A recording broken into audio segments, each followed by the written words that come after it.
All right, what is going on, everybody? Welcome to another episode of Pozios Picks. Today, we are going to be breaking down the entire March Madness bracket. To help us is a recurring guest. Parker is back. Parker, welcome back. It's great to have you. Theo, thank you so much. Very excited. It's a very exciting time. I look forward to March Madness every single year, and I was very excited to get a bracket on Sunday, and now we're here and we're ready to give you guys some picks. So I'm That's very right. excited for the tournament to start on Thursday. That's right. We're back at this. I mean, it just feels good to have a bracket every year. It feels good to have it. You got to have the paper too in your hand. It feels great. So what we're gonna do? We're gonna go region by region. We're just gonna go through the first round, actually talk about the spreads and betting, and then we're just gonna speed through the rest of the bracket, kind of give you guys what we think is gonna happen personally, and then we'll go from there. Ready to go, Parker? Let's do it. All right, so we're going to start top left here. We do not know who is going to be playing against Auburn in this game. It's going to be the winner of Alabama State or St. Francis. But spread's not out, whatever it is. I mean, it's tough to pick a one-seed spread. But Auburn hasn't looked good lately, Parker. I'm just curious to hear what you think about them going into the tournament. Yeah, I mean, they've had an incredible year. Best season in history for the Tigers in the regular season. Winners of the SEC in the regular season, and honestly, you're kind of right, Theo. They kind of fell a little flat towards the end of the year. They had a kind of a really bad loss to Alabama to kind of close the season, which I know they were kind of bummed about. Even though they had already the SEC wrapped up, they wanted to beat their rivals and they couldn't. And then a really kind of disappointing loss to Tennessee in the SEC semis. I was kind of shocked they only put up 65 points, but even though they did kind of slump a little bit coming into the tournament, they still got the number one overall seed. Yep. And they're playing in the South region, so if they're able to get to the Sweet 16, they can play in Atlanta, which is close. But I mean, all things considered, we're kind of nitpicking here with this team. Janai Broome is undoubtedly a top two player in college basketball this year. Yep, yep. Maybe even the player of the year versus Cooper Flagg, but. I mean, he can just work you in so many different ways. Up top, he can shoot the three fairly well, and then he can get to you, on that block, and has a couple really nice moves in that interior post. So, and it's not just Janai Broome. I mean, if you watch Auburn all year, they've got a loaded roster with, Chaz Baker-Mazara, as well as Tahad Pettiford, which I know you're a big fan of. He's a great 3-and-D guy. And they've got a bunch of other good pieces too, as well. So I don't know. I mean, obviously this game is mainly chalk in my opinion. I mean, I regarding the spread, I'm assuming it's probably going to be closer to 25.5. But I think they're going to have a cakewalk in the first game. But yeah, that's kind of where I'm at with Auburn. So what about you? Yeah, I don't know, man. They just, they looked pretty invincible most of the year, and they haven't looked great. Like, even in that win over Ole Miss, they didn't look too great. Just like you said, that loss to Bama. It's kind of interesting with Auburn, but I mean, they have all the pieces. Like we said, they got guys who can defend. They have great guards. They have a great big who's arguably the best player in the country. Mm-hmm.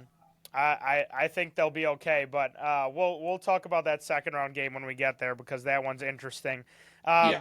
Moving on to that game, 8-9 game, a really, really good matchup. One of the first games of the tournament. Louisville are 2.5-point favorites against Creighton. I'll start in this game, Parker. We heard it from Max early in the year. Louisville's back, and they are. They had a really, really good season. Chucky Hepburn is playing really, really good ball. But Creighton is good as well. They got Kalkbrenner down low. When you have a big like that, it can always be an issue in the tournament. I personally like Louisville in this game just because of where it is. And I like Louisville minus the 2.5 in that game against Creighton, even though Creighton is playing good ball right now. Yeah, I'm going to agree with you on there. I'm going to take Louisville for a couple reasons here. One, the big factor is that I mean this is almost a home game for them. Right. Playing at Rupp Arena in Lexington, they're going to have a really big crowd there. So there's going to be a lot of red and white in the stands, and that's going to be a problem for Creighton when they have to come up offensively in the half court. Another reason why I really like Louisville in this game too is because they're a really solid defensive team. Hmm. Chucky Hepburn, the ACC Defensive Player of the Year, he plays lights out in their backcourt, as well as Renee Smith, who was injured in the ACC tournament, but it sounds like he's going to be back, which is big for them offensively because he makes 3.5 threes per game, which Yeah. is actually third most in the nation. So if they can get him back and he stays healthy on both sides of the ball, I don't really see them dropping this game against a Creighton team that, yeah, I agree. I mean, it's a lot of Kalkbrenner, it's a lot of Stephen Ashworth. They're a great 1-2 combo on offense, but they do kind of struggle a little bit turning the ball over. And when you turn the ball over a lot on a team, that's really good, especially in the backcourt on defense. That's just going to create a lot of easy transition buckets. So I like Louisville in this to go forward and play Auburn in the second game, which is funny because I actually think Louisville got kind of a really bad seed here too. Yeah. An 8 seed kind of felt a little disrespectful to them. So No, I mean, we agree on that one. Louisville, basically a home game. It's going to be really, really interesting if we get that Auburn-Louisville matchup, but we will come back to that. Moving on, and this is a game that a lot of people are talking about. I know people are curious to hear what we have to say coming from two Spartans.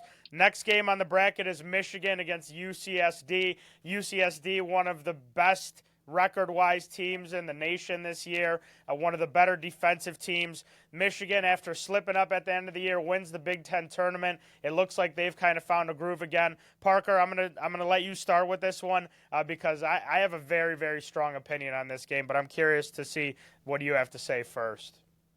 yeah, I mean, obviously when this dropped on Sunday, this was probably going to be most people's most favorable upset for the 5-12 line, Mm-hmm. just because of how much fun it is to watch a team like UC San Diego.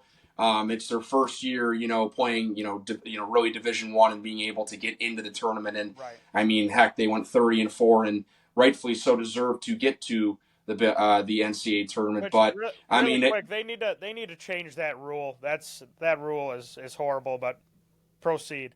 no. I agree. I mean, I can't remember the team exactly who played against Omaha in the Yeah. Summit League, but they weren't even allowed to make it, even if they won the tournament, which I think I agree is ridiculous. But going back to this game, look, I mean, you and I have watched a lot of Michigan basketball this year. It's been a lot of highs, being in Dusty May's first year and going from 8 wins all the way to their current record of 25-9 is incredible. He's done a fantastic job. But there has been some lows, and a lot of those lows have consisted on poor 3-point shooting in some areas, especially of late. Mm-hmm. Poor free throw shooting. Then the biggest thing is the turnovers. I mean, they're bottom in the nation in turnovers per game. Even though they do have the 1-2 combo of Vlad and Danny Wolf. Mm-hmm. I mean that is a problem, and that will be a problem for a team like UC San Diego, who I guess collectively is not small, but their tallest guy is 6'9". Mm-hmm. That's going to be hard to guard. 2 7-footers on that end, but the turnovers are the biggest thing. If Michigan turns the ball over, I think more than 18, 19 times, they're probably going to lose this game, just because they're not going to be able to create enough 3-point shooting on their end when they get possessions. And UC San Diego is a top 10 team in keeping the ball and not turning it over, and I think a top 5 team in forcing turnovers. They're very picky, and they have a slow pace to that too. So they're just going to limit as many possessions that Michigan's going to get. And I mean, I this is incredible. What I found out today is that their best player, Aniwa Tite Jones, the conference player of the year, he is the leader in amount of free throws that has been shot in the entire country. Hmm. So they play at a slow pace. They get to the free throw line and they turn the ball over, turn teams over a lot.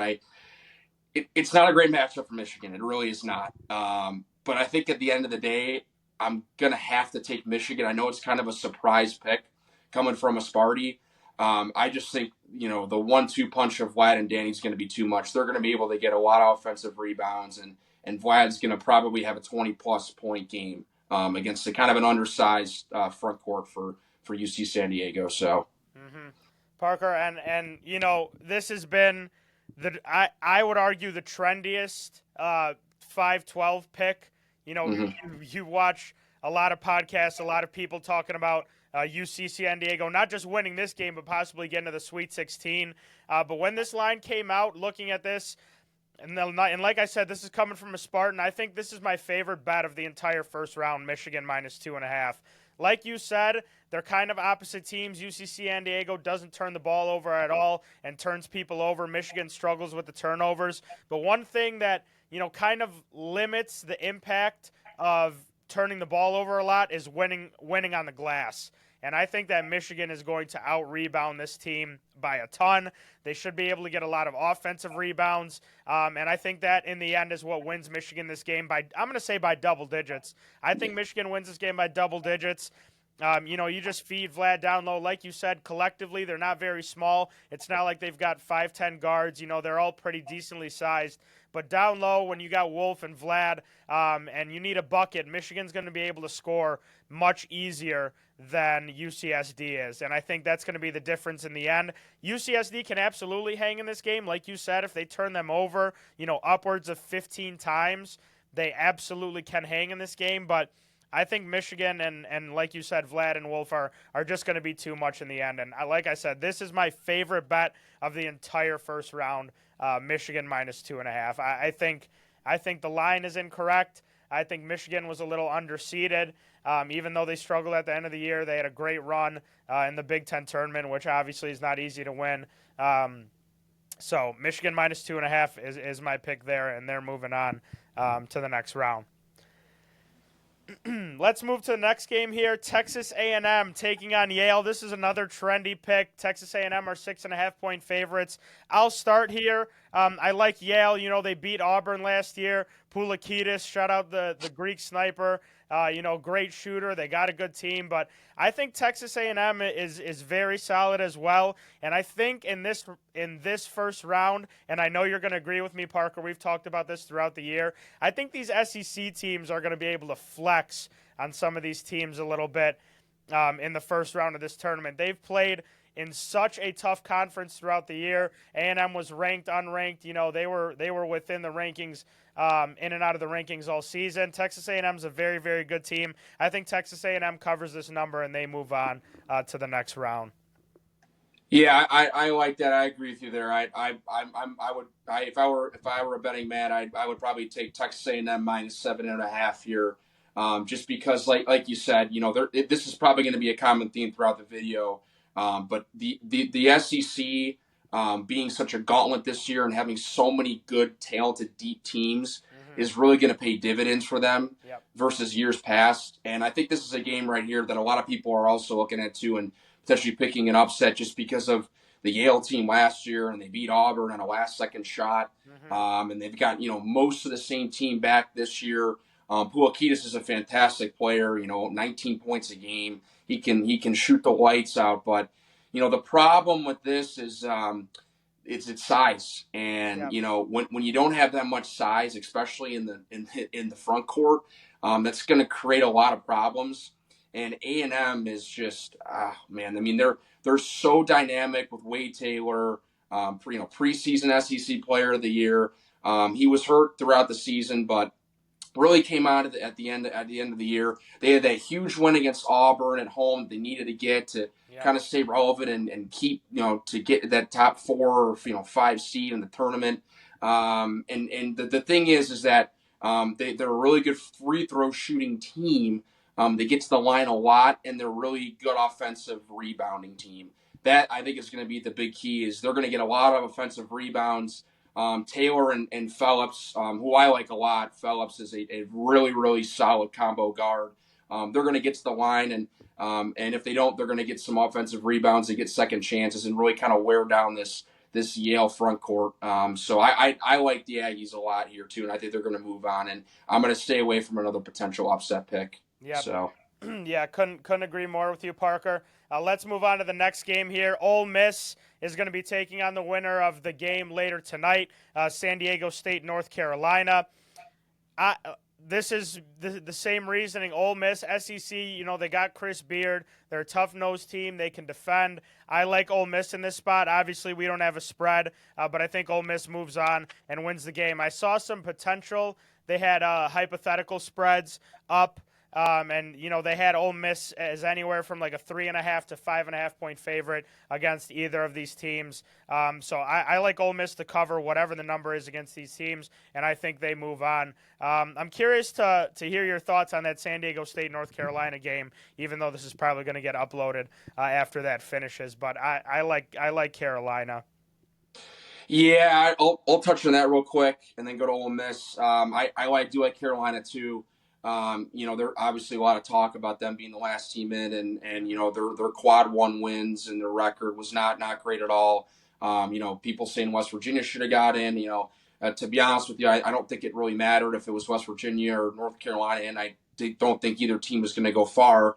Yeah. Regarding their game against San Diego State, I do like them. I just think they provide much more offense than San Diego State does. They're San Diego State historically, and this year too, they're a 3-and-D team, very solid defensively, but they can struggle in the half court, because they don't really have those dynamic guards like they have in the past. Mm-hmm. So I do like UNC just based off of R.J. Davis being able to create, and then Ian Jackson as well, the phenomenal freshman.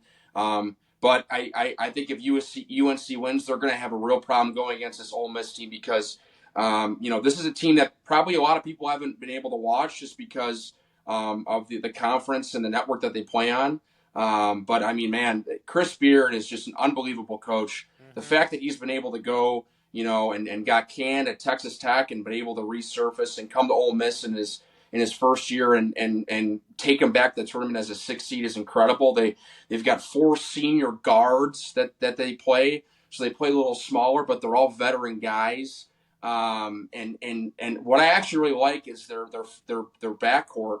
Their front court. Jameen Brakefield had a fantastic game against Tennessee, and they had a big win there a couple weeks ago at home to really push them into the tournament. And they honestly had they had a close game that they lost to against Auburn in the SEC tournament, the quarterfinals. And man, Padula can shoot the lights out. Brakefield is a really good defensive and offensive player in the front court. And I just think that they're going to really pressure opponents and stifle this UNC team defensively, who UNC is a very poor defensive team. I mean, they give up, I want to say around 75 points a game on average, and that's going to be their killer. Is I think Ole Miss is going to take a big advantage of UNC's weaknesses in their front court. So yeah, absolutely. Chris Beard. They talked, there was a lot of talk about him possibly getting the Indiana job. I don't know if you saw, Parker, but DeVries got that job right before we started recording here. So that's going to be interesting. I know we'll talk about that at a later date. But Chris Beard is building again. I mean, it's just a system. They play defense. And like you said, whoever they match up with in that next game, I think they absolutely have the upper hand. Let's get on to another team that I know you really like, Iowa State taking on Lipscomb. Iowa State are 14.5 point favorites in this game. Unfortunately, announced that Keyshawn Gilbert's going to be out for the tournament. Before as this bracket came out after Selection Sunday, got announced that he's going to be out for the tournament. He's still questionable as well. But this Iowa State team's really, really good. I like the brand that they play. They've played a much better last 2 weeks after kind of hitting a slow spot in the middle of February. And I like Iowa State to cover here and move on. I think they cover the 14.5. Yeah, I'm going to agree with you there. I think Lipscomb, they're just a kind of a classic, mid-major team that they had a very good season, and they do have their conference player of the year on their team. Jacob Ognasovic, a 20-plus point scorer, which is nice and dandy, but they just don't have any size, and that's going to be a real problem with this Iowa State team. who, yes, you are right. Keyshawn Gilbert will not be playing for the rest of the tournament, which is very unfortunate because he's their second leading scorer and first in assists on the team. Mhm. However, they do still have Curtis Jones, their leading scorer, who's a fantastic three-point shooter, as well as probably one of my favorite players in the Big 12, Taman Lipsey. Really, really good defensive player. And then if you need to go get a bucket, you go to him late in the game. And I think I did see, Theo, that he is going to be back for the tournament. They did TJ Otzelberger did announce that today. Good. So that's really big for them that they're going to have, two of the three guards at least to carry them to the tournament. I actually really do like, funny enough, their front court and Josh Jefferson, who's kind of an underrated player for their team. Gets about 30 minutes a game and a 13-point score, but he's been really solid for them offensively. Very efficient player, very good free throw shooter as well. And I listen. I really do like Iowa State. I think TJ Otzelberger is a fantastic coach. They defend the heck out of the ball. Classic Iowa State defense. The only thing I kind of worry about for them is just kind of their amount of scoring. Who's going to be taking the load over for Keyshawn Gilbert? It's probably going to be more Lipsey. But yeah, I mean, I think they're going to cakewalk through Lipscomb. I like them to cover that spread of 14.5. But yeah, I mean, it really is unfortunate that Keyshawn will not be with the team moving forward, and I think that might hurt them later on once they move on from this game. So Yeah. Cyclones consensus there. Moving on, and this one is going to be interesting for sure. Marquette are 3.5-point favorites against New Mexico. I'm going to start here, Parker. I've gone back and forth on this game. I've been filling out a few brackets. Some have Marquette, some have New Mexico. But at the end of the day, having the best player on the floor is going to win you games in March. And that's why I'm going to settle with Marquette, and I think they cover the number because when you have a guard like Cam Jones, someone who can go get you a bucket at any time at this part of the year, it's crucial, and it wins or loses you games depending on if you have those kind of guys or not. So I like Marquette to move on here. I think they cover the 3.5 and win the game, but New Mexico is not going to go down without a fight. We know that for sure. yeah, no, absolutely. This New Mexico team is fantastic. The fact that Richard Pitino took them and won a conference tournament last year into the tournament, and then followed that up with an even better record after losing JT Toppin at Texas Tech is fantastic. And Donovan Dent's he's a phenomenal player, Yeah. phenomenal scorer. 20.5 points a game, deservedly the Mountain West Player of the Year. He is going to be a force to handle for this Marquette team that has been kind of up and down. Didn't have a great February. They did really drop a lot of key games. Specifically 3 to St. John's. I know that second to last game in regular season was a phenomenal probably top 5 regular season game of the year, and St. John's hitting a game winner. And listen, yeah, Cam Jones is a top 5 player in America. Marquette said they like to run. But with that, that also is they're very turnover prone. And they do like to jack up a lot of threes, which doesn't help them when they're not shooting well. Stevie Mitchell's a fantastic guard. I know you and I have talked about him before, and he's a fantastic defensive player. But I'm actually going to take New Mexico here. This is probably going to be our first agreement. I just think that Donovan Dent's going to make a few more plays than Cam Jones. They don't turn the ball over as much. Defensively, they're much better than Marquette is. They're top 25 in defensive efficiency and defensive rebounding.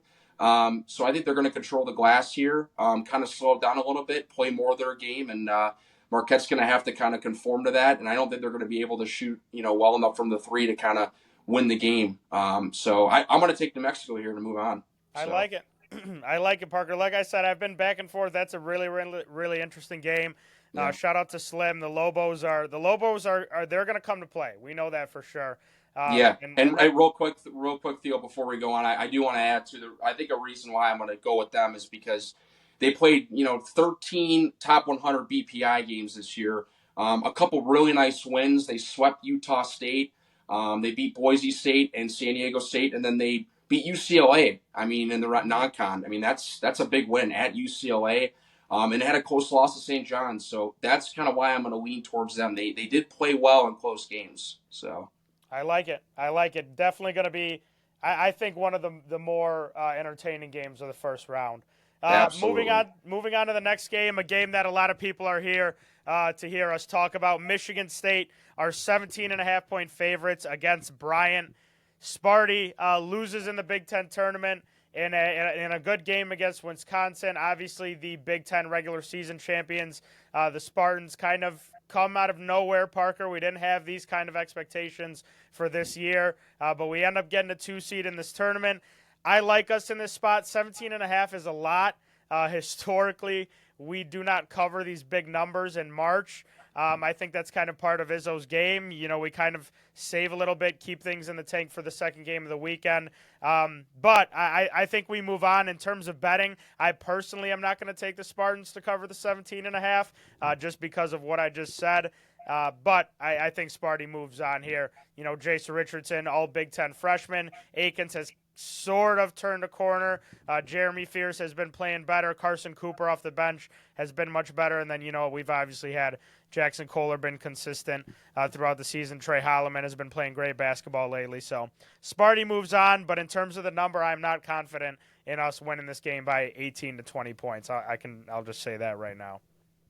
Yeah, there's no way I'm taking the 18 here. I can't do it. Like you said, we have not been a good tournament team historically in covering, especially under Izzo. That's not to say that we could, but I just, history and numbers just kind of say we're not going to. Mm-hmm. And I don't think we're going to cover just because you do a little bit of deep digging into Bryant. Yeah, they play in the America East. It's on a great conference, obviously. It's a mid-major, but they do have the player of the year, Earl Timberlake, on their team, who's a 15 and a half and 8 rebound guy. I mean, look, Bryant's a team that is all tempo too.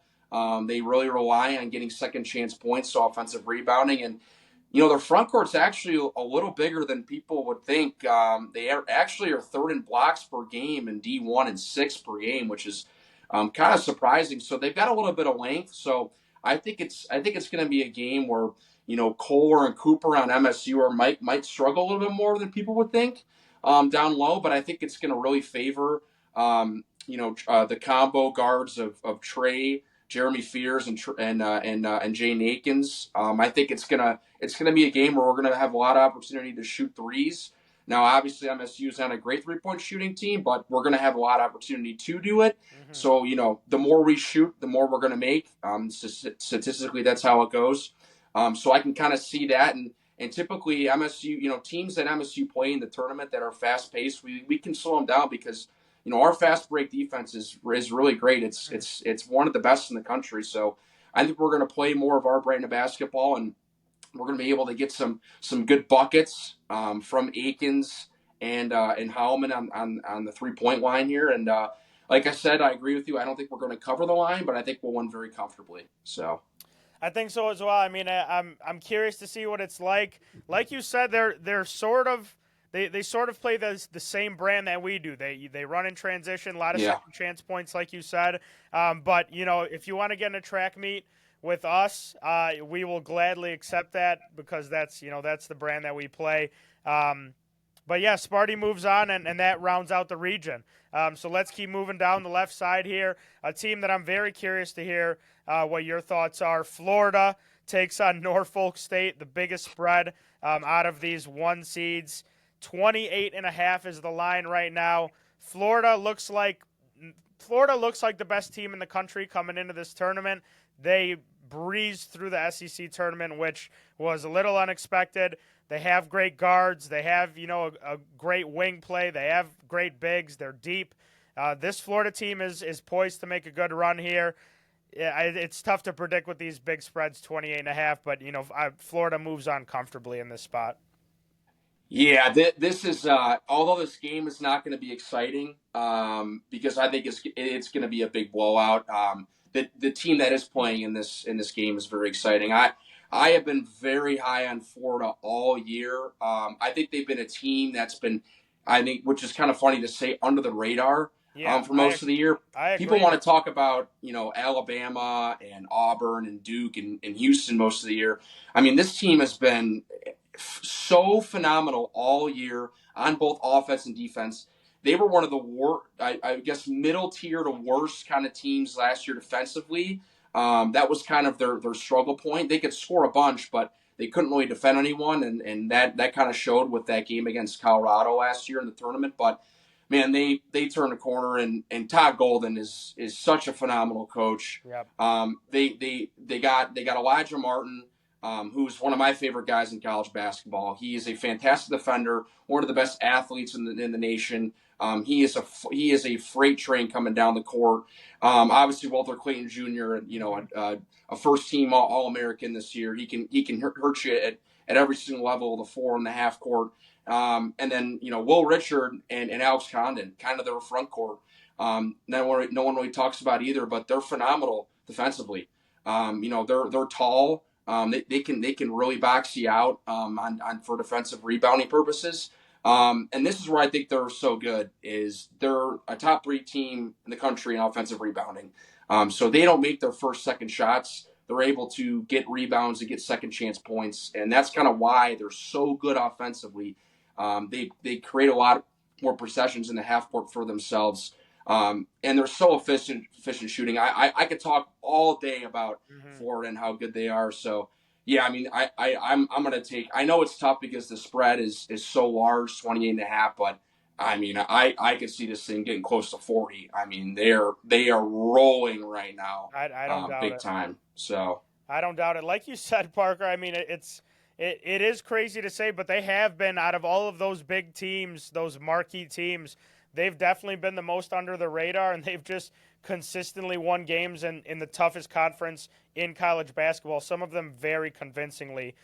So Florida, like I said, arguably playing some of the best basketball in the country right now. I'm very curious to see where they go in this tournament. But we're going to move on to the next game here, and one that's very, very interesting. UConn are 5.5-point favorites against Oklahoma. Jeremiah Fears gets his team into the tournament with a strong end of the year, some big wins down the stretch in the SEC tournament. That heartbreaker against Kentucky where they had an insane ending, came all the way back, and Otega Oweh puts it away for the Cats. But Oklahoma's in, and they've got the 2-time defending champs.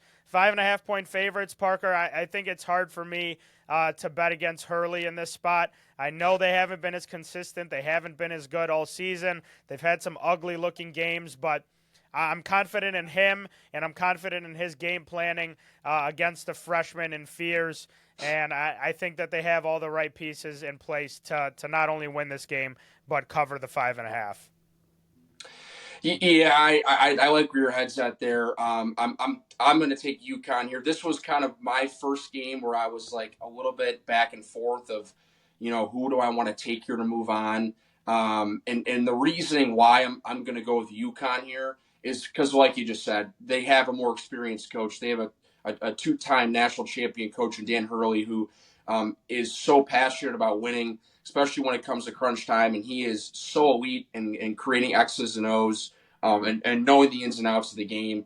I'm going to take him just based off of that because completely honest with you, you think that UConn, who has a 5-star Liam McNeely on their team, he missed most of the season and he's looked okay at times, but you'd think you'd see a little more of him when creating on some off-ball opportunities. But Mealy just kind of been a spot-up guy. Solo Ball has really kind of carried this team throughout the season at some points, which I've been really impressed with his play as their main point guard. Caravan obviously is a solid player. He's a veteran and he's a winner, so he's going to make winning plays when it matters most. But yeah, I mean, I just think that the only thing I worry about here is that their 3-point defense is not what it used to be as last year. They gave up a lot of threes, and considering this Oklahoma team shoots a lot of threes and Jeremiah Fears can hurt you with his shot ability. That is maybe a little bit of a cause for concern because they might be able to stay in this game with him and Jalen Moore, who are 3-point shooters. So I am going to take UConn though, just because I think of their veterans that they have, as well as their pretty lengthy front court in Samson Johnson and Terrace Reed Jr. But I wouldn't be surprised if Oklahoma kept it close and scored some more points than people would think on their end. And I'm actually going to stay away from the spread here. I don't like the Oklahoma plus 5.5 or UConn minus 5.5. I think it's going to get pretty close to that line. So. Going to be an interesting one for sure. Going to be an interesting one for sure. Moving on, though, in this one, this is the most interesting line on the board, I would say. 5-seed Memphis taking on 12-seed Colorado State, but the 12-seed Colorado State are 1.5-point favorites. We've Tyrese Hunter is hurt, not going to be 100% or play in this one. I still think Memphis has enough to win this game. They've been in and out of the top 25 all season. They're still dynamic. They can score the basketball. Colorado State, though, is red hot. Did not have a good start to the season, but have definitely played their best basketball down the stretch here. I still like Memphis in this spot. I like the value in them as an underdog here, but it's definitely not going to be easy against this Colorado State team. No, it's not, Theo. And this is a team that I really like too in Memphis. I've been high in them all year too. If you got to see them play early on in that Maui tournament, they really, they dismantled MSU in that semifinal game, and they took care of business against a really good Iowa State team. So. They had a close loss to Auburn in the championship, and then they've kind of rolled since. They've had a couple close games in conference play, but that's going to happen when you're the best team. You're going to get everyone's best shot. The only thing that's really holding him back, for this whole tournament, he's like you said, Tyrese Hunter he's hurt. Mm-hmm. He got hurt in that semifinal game, and he came back in a walking boot. Reports recently from Memphis and Penny Hardaway have not been promising. It's sounding like he's probably not going to be playing in the first weekend, and if they're able to make the second weekend, who knows? It'll be probably 50-50. Yeah. The only good thing they got going for them right now is that I believe their other guard is going to be available, PJ Carter, to come back, because I know he had an ankle injury too. So I think he's going to be back this weekend. But PJ Haggerty what a great get from Penny Hardaway in the offseason in the transfer portal. Top 5 scorer in all of college basketball this year. He's so shifty. And I think him combined with their two bigs who Musa Cisse and Dane Danger, who are just forces down low. They play two different styles, both on offense and defense, but they complement each other. I think that's just too much for a Colorado State team that, like you said, they've had a really, really nice end of the season, and, they won their last 10 straight going into their conference tournament and won it against the Boise State team to seal a bid for them. And Nikkei Clifford was averaging 25, over his 3 games in the tournament in the Mountain West, which was phenomenal. But the problem is that they did not look too great in the GonCon.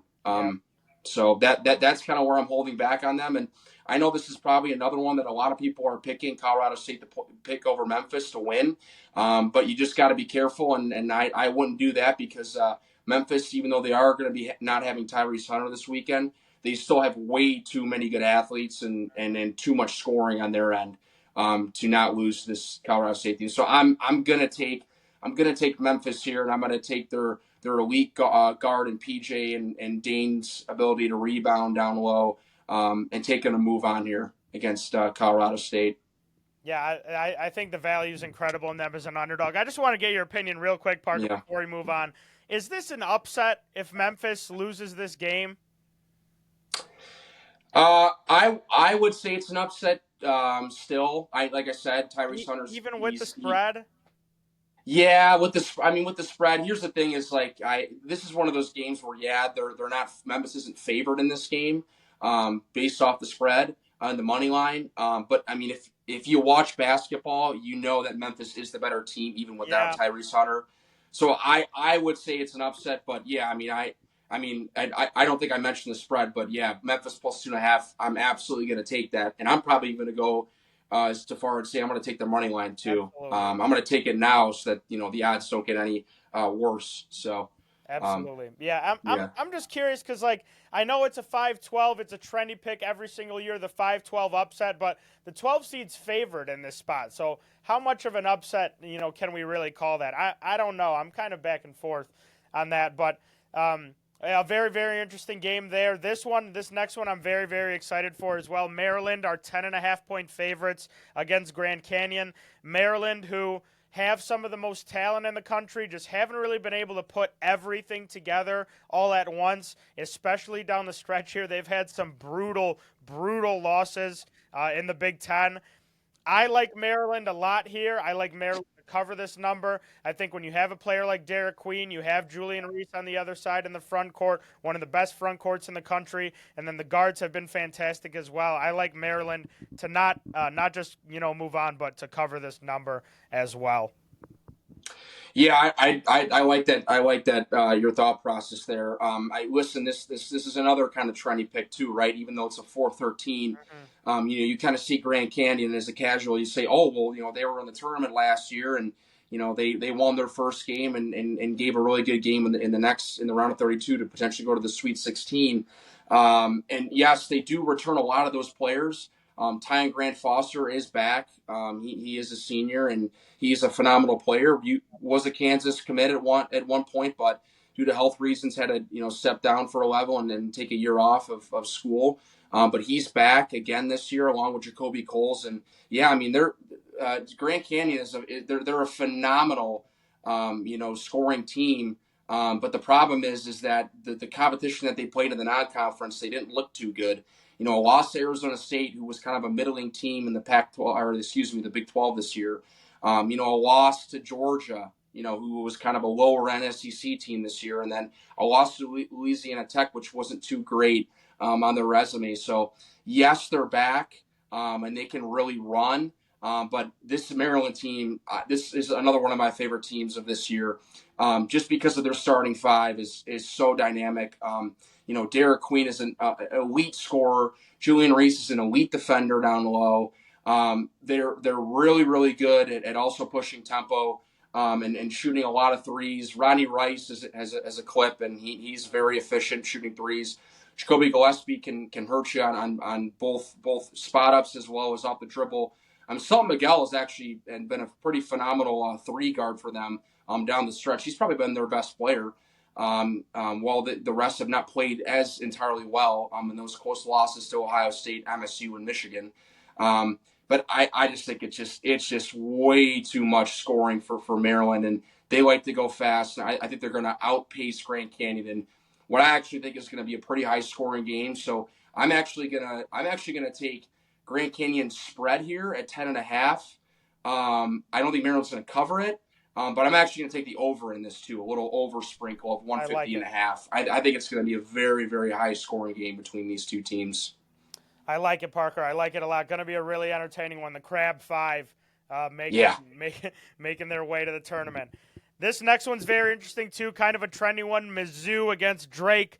Drake obviously has been a consistent tournament team the past few years. Have had some really really good teams, good players. But Mizzou are 6.5 point favorites in this one. Same thought process that we've talked about earlier. SEC, Mizzou is very, very good. I think they're a little bit underrated. The only question mark here is Mark Mitchell and how healthy he is coming into this game. But if he's even above 80%, I think Mizzou takes care of business here. I just think they have too much talent with him, Caleb Grill. This Mizzou team is really, really good and can definitely make some noise. So I like Mizzou. The number is in question, but I think they win this game and move on for sure. Yeah, this is where I'm actually surprised going to disagree with you on this one. This is another very trendy upset pick, and I am gonna go with the upset pick here in Drake, for a couple reasons. One, yeah, Mizzou they're a fantastic offensive team, very very very efficient from inside and outside the arc. Um, Mark Mitchell's a phenomenal player, phenomenal scorer, and like you said, if he's even 75%, it gives them a very good chance to win this game. Mhm. Caleb Grill was a very solid pickup for them. At one point in time, he was leading the country in three-pointers made per game. So he is a very, very, very solid shooter on the outside. The only problem for this is two things. One, their defense is very, very poor. They played in a lot of high scoring games in the SEC this year, giving up over 74 points a game on defense, as well as they do also allow the opposing team to get to the free throw line a lot. Shocking stat here. Whenever they let an opponent get up 22 free throws or more a game, they're 5-11. Hmm. So this is going to be a very, very, very, very high scoring game. And I like Drake because I actually think they had the better coach. What a phenomenal job that Ben McCollum has done in his first year coming up from D2. Yep. Drake made the tournament last year with DeFreeze and didn't even miss a step. They got better under McCollum because he took 4 players from Northwest Missouri State in D2, where he built a powerhouse, came in, and then they won the conference regular season, won the conference in the conference tournament. And I think it all really hinges on their really strong defense that can force a lot of turnovers, as well as their superstar Bennett Sturts, the conference player of the year, averaging 19 points a game. Very, very good shooter. So I think they're going to be able to limit Missouri to, not their average 85 point a game, clip that they were getting to, maybe closer to like 72, 73. But I think they're going to be able to outscore Missouri. And I just think, like I said, Ben McCollum's a better coach here. I think he's going to be coaching circles around Dennis Gates in Missouri here. So I'm going to go with the upset pick and Drake, as well as this kind of being a home game for them, close to home. Wichita, Kansas, not too far from Iowa. So that might give them a little bit more of an advantage too. So give me the Drake Bulldogs. I like it, man. I like Drake. Shout out to Drake. Shout out to, Drake is one of Maddie's teams, the MVC Arch Madness. All that, one of the best conferences in college basketball for sure, just consistently with some good teams. But that's going to be a very, very good game, and I'm excited to watch that one for sure. Moving on, Texas Tech, who I think is one of the more complete teams in the tournament. Personally, are 15.5-point favorites as a 3 seed against UNC Wilmington. I'm going to keep this one short. Texas Tech has kind of struggled with injuries all season long. They haven't really had their best 5 on the floor, throughout this year. But, they're getting healthy at the right time. I like Texas Tech a lot here in this region, but we will talk about that a little bit later. But I like Texas Tech minus the 15.5. I think they win this game by 20+, and the Red Raiders kind of make a statement as one of the better teams in this region for this tournament. Yeah. This one's kind of a no-brainer for me. If you look at UNC Wilmington here, and who they played in the non-conference, they got blown out by Kansas, in their only game that they really played in the non-con. And yes, while they have, won and they have a very fantastic record in their conference, as well as winning, their conference tournament, with their conference player of the year and point guard Donovan Newby. Very good free throw shooter, gets to the line a lot, and they do a lot of good things on the offensive rebounding side. But I agree with you here, Theo. Texas Tech is a sleeping giant, just because they have been injured throughout the year and they haven't been fully healthy. Had their best 5 out there. JT Toppin, first team All-American this year, very deserved of that. He is a phenomenal player coming from New Mexico. 18 points and 9 rebounds a game. What else can you say? They are a really good 3-point shooting team, which is something a little bit different than what they've been in the past, which is a defensive team. But they crash the offensive boards at a very high rate.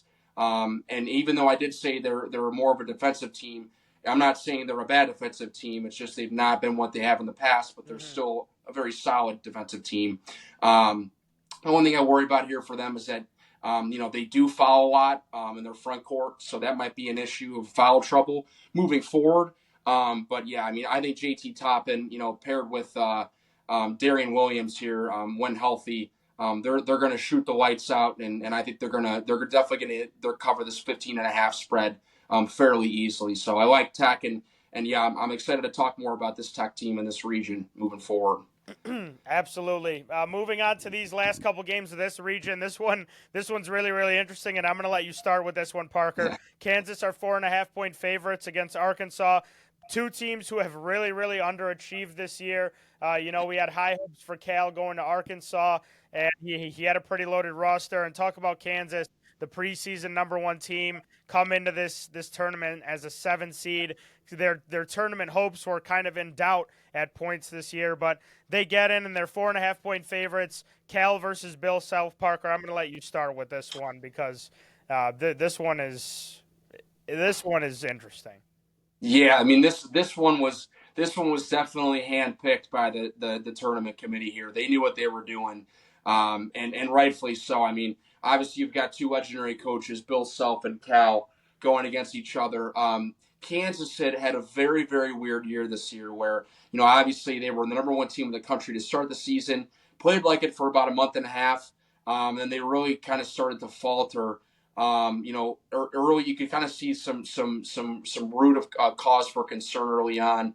A really bad loss at Iowa State, really bad loss, against Houston at home in that double overtime game, and they never really put it together after that. They had a couple decent wins, but I mean, when they played the top of the conference, they lost. A couple times to Arizona, twice to Houston, once to Texas Tech. Yeah, I mean they're KJ Adams, Hunter Dickinson, and Forey Badunga down low. It's a very good defensive front court, and they're very good defensive rebounding.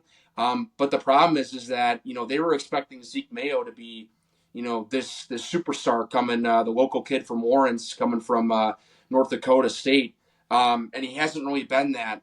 He's been not efficient, taking a lot of really dumb shots. And that's going to kill them because they have problems getting turnovers and creating second chances for themselves, as well as getting to the free throw line. A lot of their guards just kind of like to sit around and not move and take a lot of stupid shots. So that's what's kind of killed Kansas here. As for Arkansas, I kind of blame them more on just being injured throughout the season. Big Z was injured for a couple games to start the year. Obviously, Boogie Flan was hurt like almost all year. And then, DJ Wagner was out for a couple games. Luckily for them, they're still a very solid offensive team. And even though they didn't have those marquee wins throughout the season, they did play fairly close to a lot of these teams. Only a 4-point loss to Bama, an 8-point loss to Texas A&M, and only a 6-point loss to Auburn to kind of end the season. I mean, there is some promise there. They did start to play better. And I think they're fairly balanced offensively, but I think the biggest thing and the reason why I'm actually going to take Arkansas here is because they get Boogie Flan back. Him being back for the tournament is so big. He is their facilitator. The ability to have him create shots for others and have DJ Wagner have him stand out there on the corner and create for his own. It's going to be so big. And I think that's going to help a lot, too, for a Adou Thiero down low and get him some kind of easy lobs and buckets. So I'm going to take Arkansas. I know this one was was a little bit tough for you to pick too, Theo, but I'm going to take him because I think Boogie Flan kind of helps them a lot offensively here. So, You know what, Parker? I agree with you. This is our first. This is our first agreement on an upset in terms of spread and seed. But I like Arkansas just based on what you said. They've been playing better ball down the stretch here. They weren't healthy at all. I mean, they were missing guys left and right all season. They haven't had their best lineup out there. They get Boogie Flan back, which was unexpected. We didn't really see that coming. There wasn't a lot of buzz and reports about him maybe coming back, but you get him back, even if he comes off the bench, he's going to provide definitely an offensive spark, not just with his ability to score, but like you said, his ability to facilitate. And, when you have guards like they do, it's going to be tough for Kansas, who is, not particularly deep at that guard spot either. Like you said, their front court, they have options, but they've really struggled on the wing and up top. So I like Arkansas in this spot to cover the 4.5. I think the game can go either way, but in terms of the spread, I think Arkansas covers that number, and they absolutely have the ability to win this game. Moving on, last game of this region, St. John's are 18.5-point favorites against Omaha.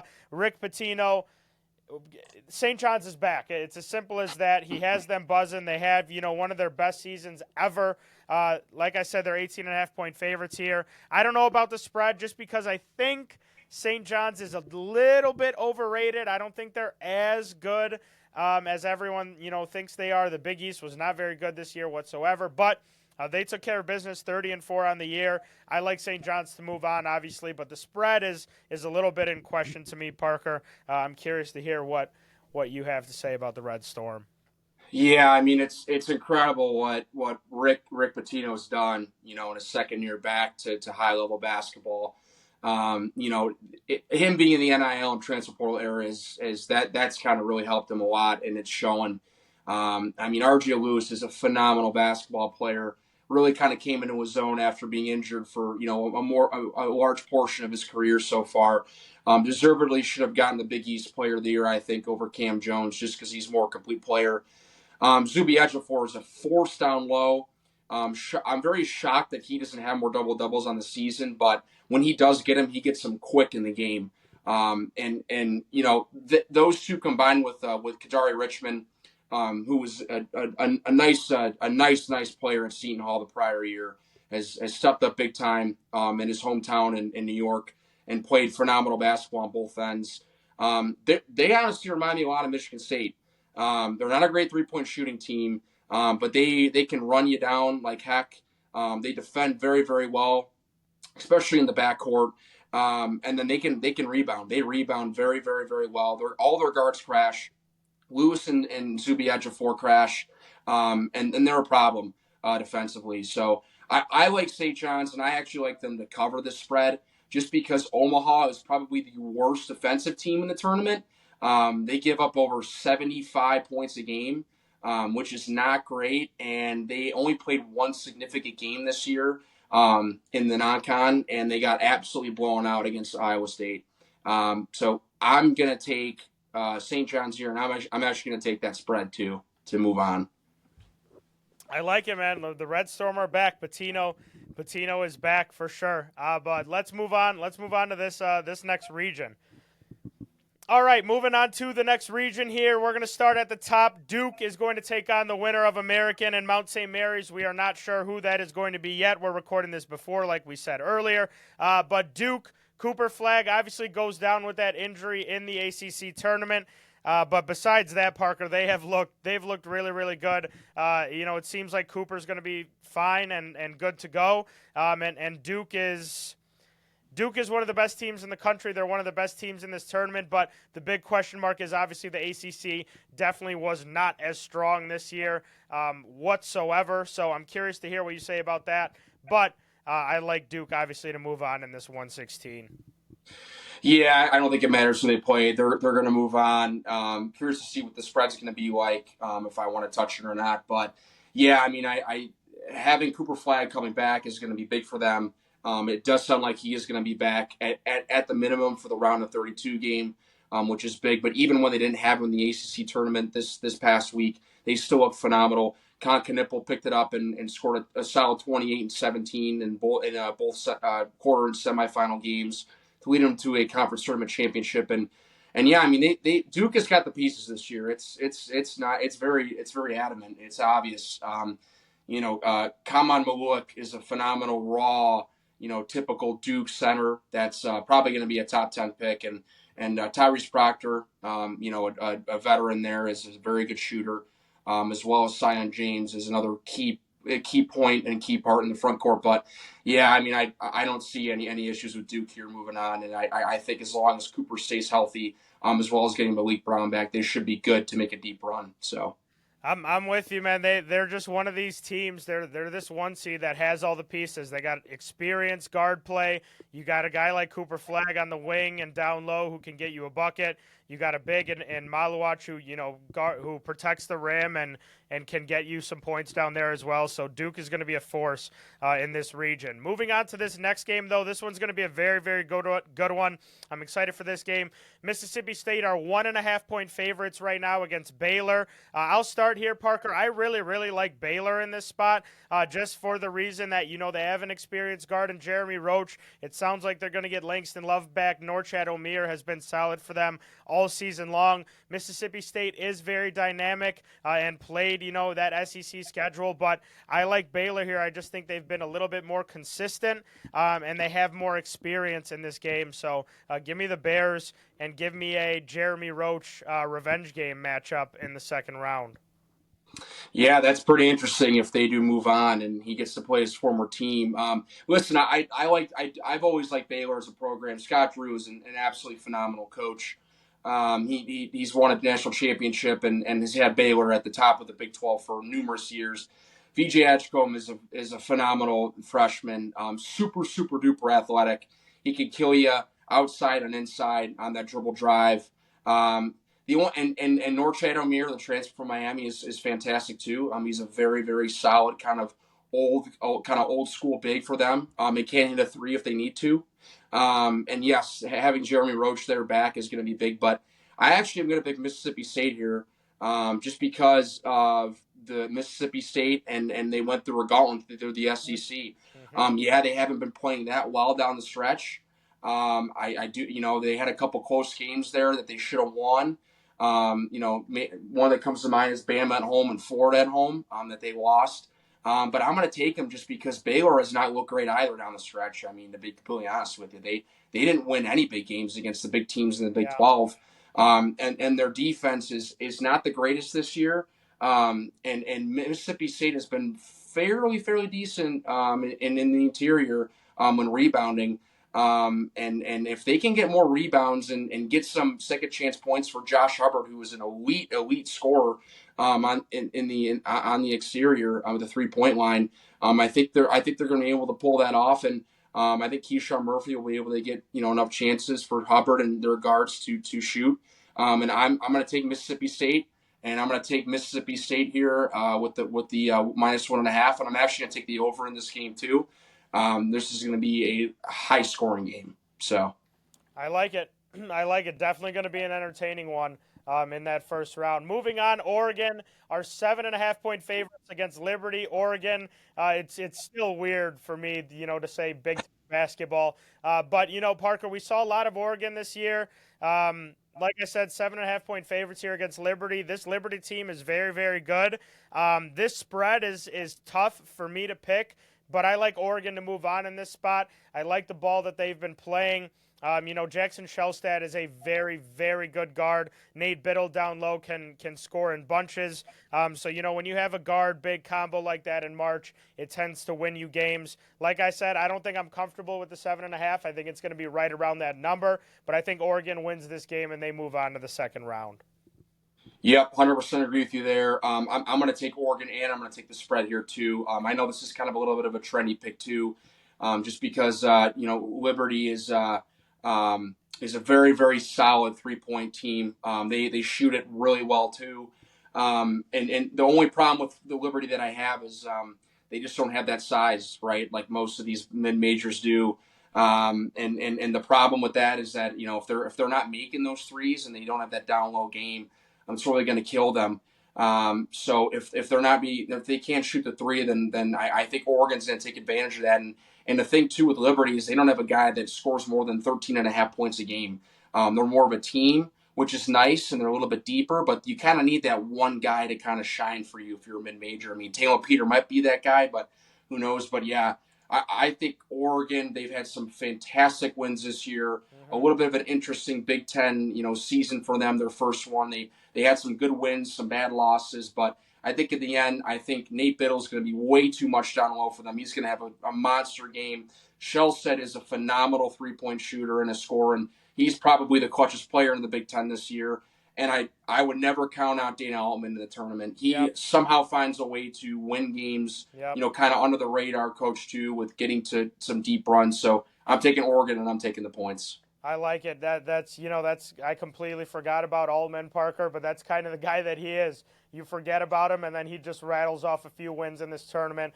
It seems like every single year. So Ducks move on there. Moving on to this next game, which is one of my favorite games personally in terms of the number in this first round. Arizona are 13.5-point favorites against Akron. I'll start here, Parker. I've watched a lot of MAC basketball this year for obvious reasons. Arizona's been very, very good. I know you like the Wildcats a lot. I love Arizona here. I'm going to take them first half. I'm going to take them game. I think they roll Akron. The MAC was just very, very unpredictable this year. Anyone could win on any given night, and I just do not think that they are ready for this matchup with Arizona. So give me the Cats to move on. Give me the Cats to cover any number you give me. Arizona rolls here against the Zips. Yeah, I would. I'm going to agree with you here. I'm taking Arizona. I didn't even think twice when I saw this matchup pop up on Selection Sunday, just because of the big glaring weakness for Akron. They are the shortest team in the tournament this year. And that is going to be a major problem going up against a 7-footer in Arizona. So that's not going to bode well for them. The only way they could be able to stay in this game, Akron, is if they're going to be able to make their threes, because they do take a lot, and they have a very fast paced team. They push the tempo a lot, but I mean, this is Arizona written all over it. I'm going to also take the spread here too at 13.5. I just think that they're gonna out rebound Akron by maybe 30 boards. I mean, they're just gonna dominate the paint. Trey Townsend, the former Oakland player, is gonna have a big game. Along with KJ Lewis, who's a very, very, very good defensive player, and probably create some turnovers for some easy baskets for Jaden Bradley. And as long as Caleb Love doesn't shoot 3 of 20 like he does some games, I think they're going to be able to advance, just because that they're a very good 2-point shooting team, and they get to the line, and they're going to be doing that a lot against this very undersized Akron team. So. Yep. Cats roll there. Consensus. I'm curious to hear what you have to say about this one, Parker. BYU are 2.5-point favorites against VCU, the 6-11 matchup. Going to be a very, very good game here, but what I've seen from BYU, Parker, is convincing enough for me. They've been inconsistent at times, but when this BYU team is on, man, they can beat anyone. Very, very dynamic offense. They shoot it well from 3. They can get stops if they need them. I like BYU in this spot. I just don't think VCU is going to have enough scoring to keep up with the Cougars, and I think BYU wins this game and covers the 2.5. Yeah. This is probably going to be another disagreement from us here, because while BYU has played much better than I thought they were going to this year in the conference, and they've had some phenomenal wins, 2 great wins against Iowa State, a great win against Arizona, and yes, they are a 3-point shooting team to the nail. That is what they rely on to the T. And they make a lot of them, right? Richie Saunders is a phenomenal 3-point shooter. He's one of the most efficient players in college basketball when shooting the 3-pointer, as well as one of the best free throw shooters. Igor Demon is also a potential lottery pick and can be versatile on the offensive end. The only problem I have with them is that they're not a good front court team at all. And if a team has got someone in their front court that can score, has a little bit of size, that's going to be a problem. And I also worry too a lot is they rely too much on the 3-pointer. If they're not shooting well, then they can't really create from their backcourt, trying to get to the free throw line and get some tough buckets. So I'm actually going to take VCU here, just because I like Ryan Odom too. For people who are not familiar with Ryan Odom, the VCU head coach, he was the coach of the UMBC Terriers when they knocked off Virginia way back when in 2018. And they are a very good defensive team, especially 3-point defense. They also do shoot a lot of 3-pointers, but they grab a lot of rebounds too off of that. Top 15 in D1. So I think just because how much havoc they create on defense, and they're going to stifle BYU in their 3-point shooting, I'm going to take VCU in the better defense here. So give me VCU, the Rams, to take the plus 2.5, as well as moving on and beating BYU. I like it, Parker. All right, moving on. Another Big Ten team here. Wisconsin are 16.5-point favorites against Montana. Wisconsin, has looked very, very good throughout the season. They have had a couple of bad losses, kind of some head scratchers, but they have one of the most dynamic players in the country, and John Tonje, and they are very, very good backcourt and front court. I like Wisconsin here. I think they cover the 16.5. I think they win this game by 20, and I think they're one of the more dangerous teams in this region. But give me Wisconsin. We'll just stay with this game. Give me Wisconsin to move on and cover this 16.5. Yeah, 100%. I think it's Wisco by a mile. The only thing I would worry about for them is that if Tonje's not on, and he's not scoring like he was, against Michigan in the Big Ten tournament championship. If we see that John Tonje, there could be a little bit of a scare for that, that cover. But I think even without him playing well, I think they're still going to win pretty easily. Montana's had a fantastic season and won 14 of the last 15 games, and they shoot over 50% from the field offensively, which is great. And most that's from their 2-pointers that they get. But their glaring flare or their glare for this team is their defense. It's very poor. They have no front court, no size, and they don't generate any turnovers. And they got blown out in their big games that they had to play in the non-con. Blown out against Oregon, blown out against Tennessee, blown out against Utah State. So give me Wisconsin here to cover. I think they're going to take advantage of the weak front court. Weak front court of Montana here, and I think Winter is going to have a big game along with Kroll down low, along with that pick and pop up top with Tonje. So give me Wisco to cover here and win big. Love it. Love it. Moving on. This one I'm very curious to hear what you have to say. St. Mary's are 4.5-point favorites against Vanderbilt. St. Mary's obviously the 7 seed against the 10 seed Vandy here. I like Vanderbilt, Parker. I'll start here. I know they've been a little bit inconsistent, but they've had some really, really big wins down the stretch in the SEC. Kind of some how did they win those games type of wins. But the fact that they've played in that conference, they've faced that gauntlet all year. They've faced teams like that. I know St. Mary's plays a very particular brand of basketball. They are going to slow it down. But I think Vanderbilt's tough enough. I think they get enough stops, and in the end of the game, they're at least in the position to cover this 4.5, if not win and move on. But I like Vandy to move on in this spot, so obviously I'm going to have the plus 4.5 as well.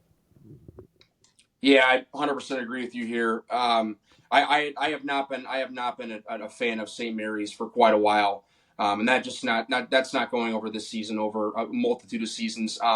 They just played a very boring style of basketball, and because of that, because they want to slow the pace down on offense and try to limit possessions for the other team, that just doesn't work in the tournament. You do have to play some defense, and just because they're not athletic, they're not an athletic team. And they never really have been. I can never trust St. Mary's in the tournament. No matter who they played, in the non-con or in the West Coast Conference, which is kind of a disappointing conference here and out with just them and Gonzaga. I'm going to take Vandy here. I think Mark Byington's done a very, very great job his first year after being the JMU coach last year, taking them to the tournament. Took a couple players from the JMU team to his team. And they really took it to some SEC teams. They were finished last in the SEC this year, and they finished probably middle of the pack, which is an incredible job. They're a very, very good team in taking care of the ball on offense. And they shoot a lot of threes. That's their big thing. I think more threes than any other team in the country. But that's where their highest volume is. So I'm going to take Vanderbilt here, and I'm going to take Jason Edwards, who, as long as he's out of foul trouble, I think he can create a lot of problems off the dribble too. And I just want to note real quickly for this Vanderbilt team, yes, I am picking them to win, but man, wouldn't it be kind of funny if a certain player on that team had to lose and go out in the first round? His number may or may not start with number 10, but we'll just leave that alone. So. Can't believe he's back in the tournament, but, good for him. I'm glad it's for another team, but we can just leave it there. Moving on to the last game in this region, Alabama are 22.5-point favorites against Robert Morris. Bama, who has been, Bama's Bama. We've talked a lot about them, Parker, not just this year, but over the past couple years. But they get another 2-seed. Nate Oates, one of the best coaches in the country. Obviously, the big story for Bama, Grant Nelson, is questionable. Seems like he is going to play. But like I said, even if he does, might not be 100%. Bama are 22.5-point favorites. I do still think they cover this number, but it's a big question mark, obviously, with kind of their defense. And if Nelson's missing, that's going to be a big piece for them around the rim. So Bama moves on. I'm not as sure about the number, but this might be a Bama team total type bet if we're looking for a line to take for that game. Yeah, I mean, this one is. I think this one's going to be an absolute blowout.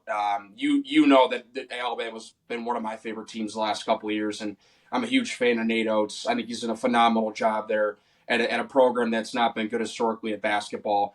He's a fantastic recruiter, getting guys straight from high school and also from the transfer portal, and he's just done that. I mean, Mark Sears is a phenomenal player, justified to get an All-American selection here.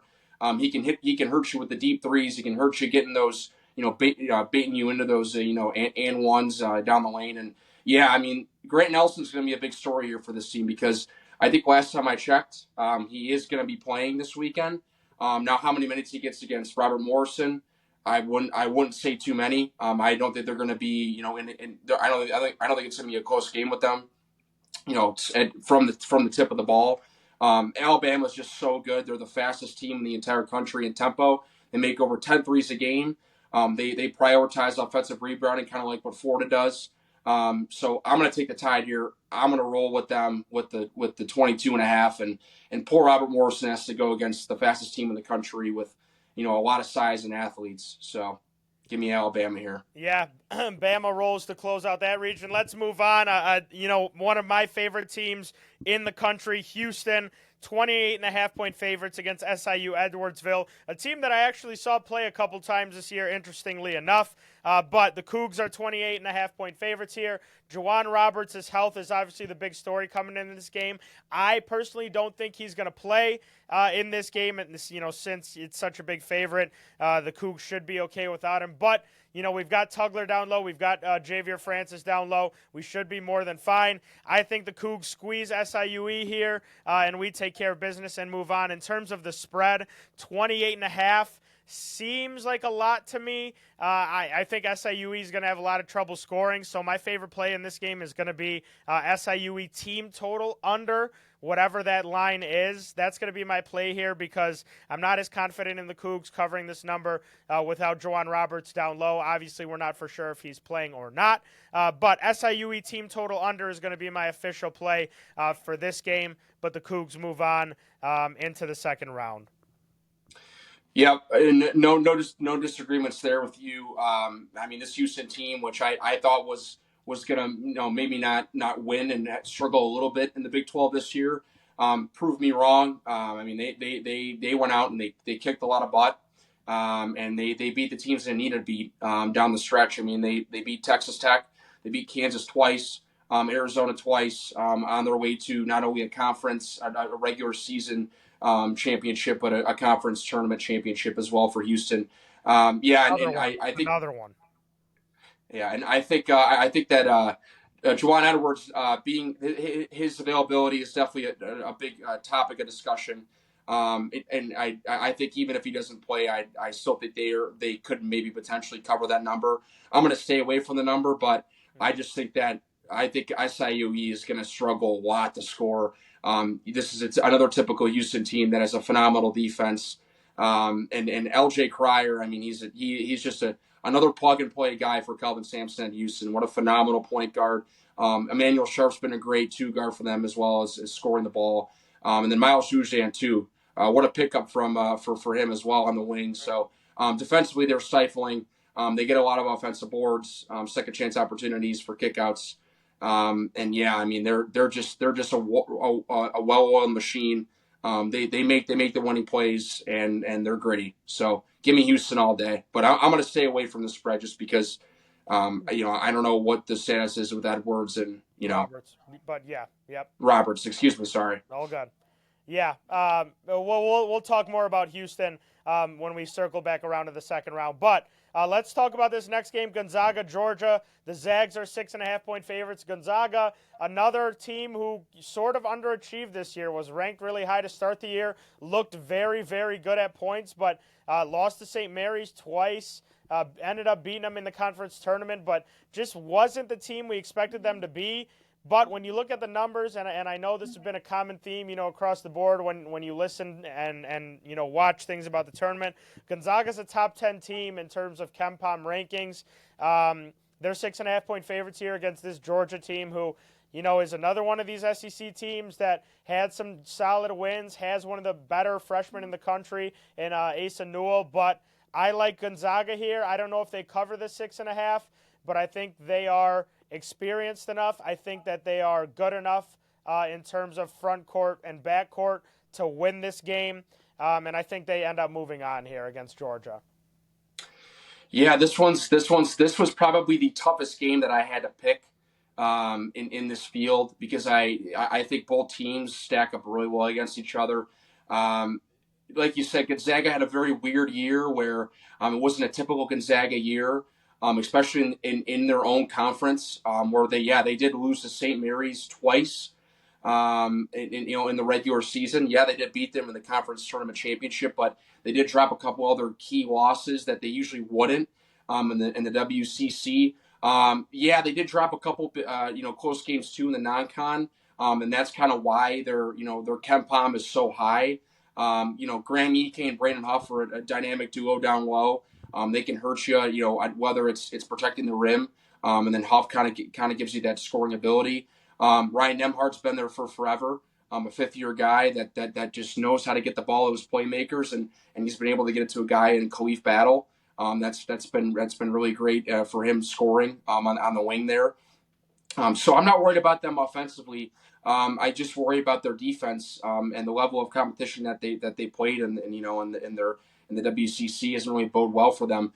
So I'm actually going to take Georgia here, mainly just because of their where they played in the SEC, and they did have a little bit of a struggle in the middle of the SEC play, but they kind of got a little bit better towards the end of the season. They had a very nice win against Florida at home when Florida was kind of rolling there. So that was big to kind of bolt them into the tournament. And yeah, Hassan Newell is a fantastic player. He's probably going to be a top 10 pick this year.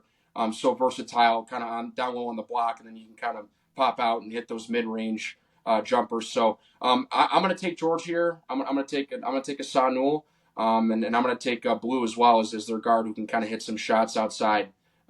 So give me Georgia to move on. I like it, Park. Interesting one there for sure. Moving on, a very, very trendy game here. Clemson is taking on McNeese and Will Wade. A nice storyline here. Will Wade taking on his alma mater. Will Wade was a student manager at Clemson. So that's an interesting storyline to track there. But Clemson are 7.5-point favorites in this game. McNeese, another fantastic season from Will Wade down there. Kind of surprising he hasn't, gotten back to Power 4, Power 5 job. But Clemson, one of the better teams in the ACC, had some very, very solid wins. I think Clemson wins this game. We kind of did this with McNeese last year. They were very hyped, very trendy, and they just did not show did not show that they could hang at this level last year. I think they are better this year a little bit, but this Clemson team is very, very good. I think McNeese can cover the number, but I think Clemson ends up moving on to the second round here.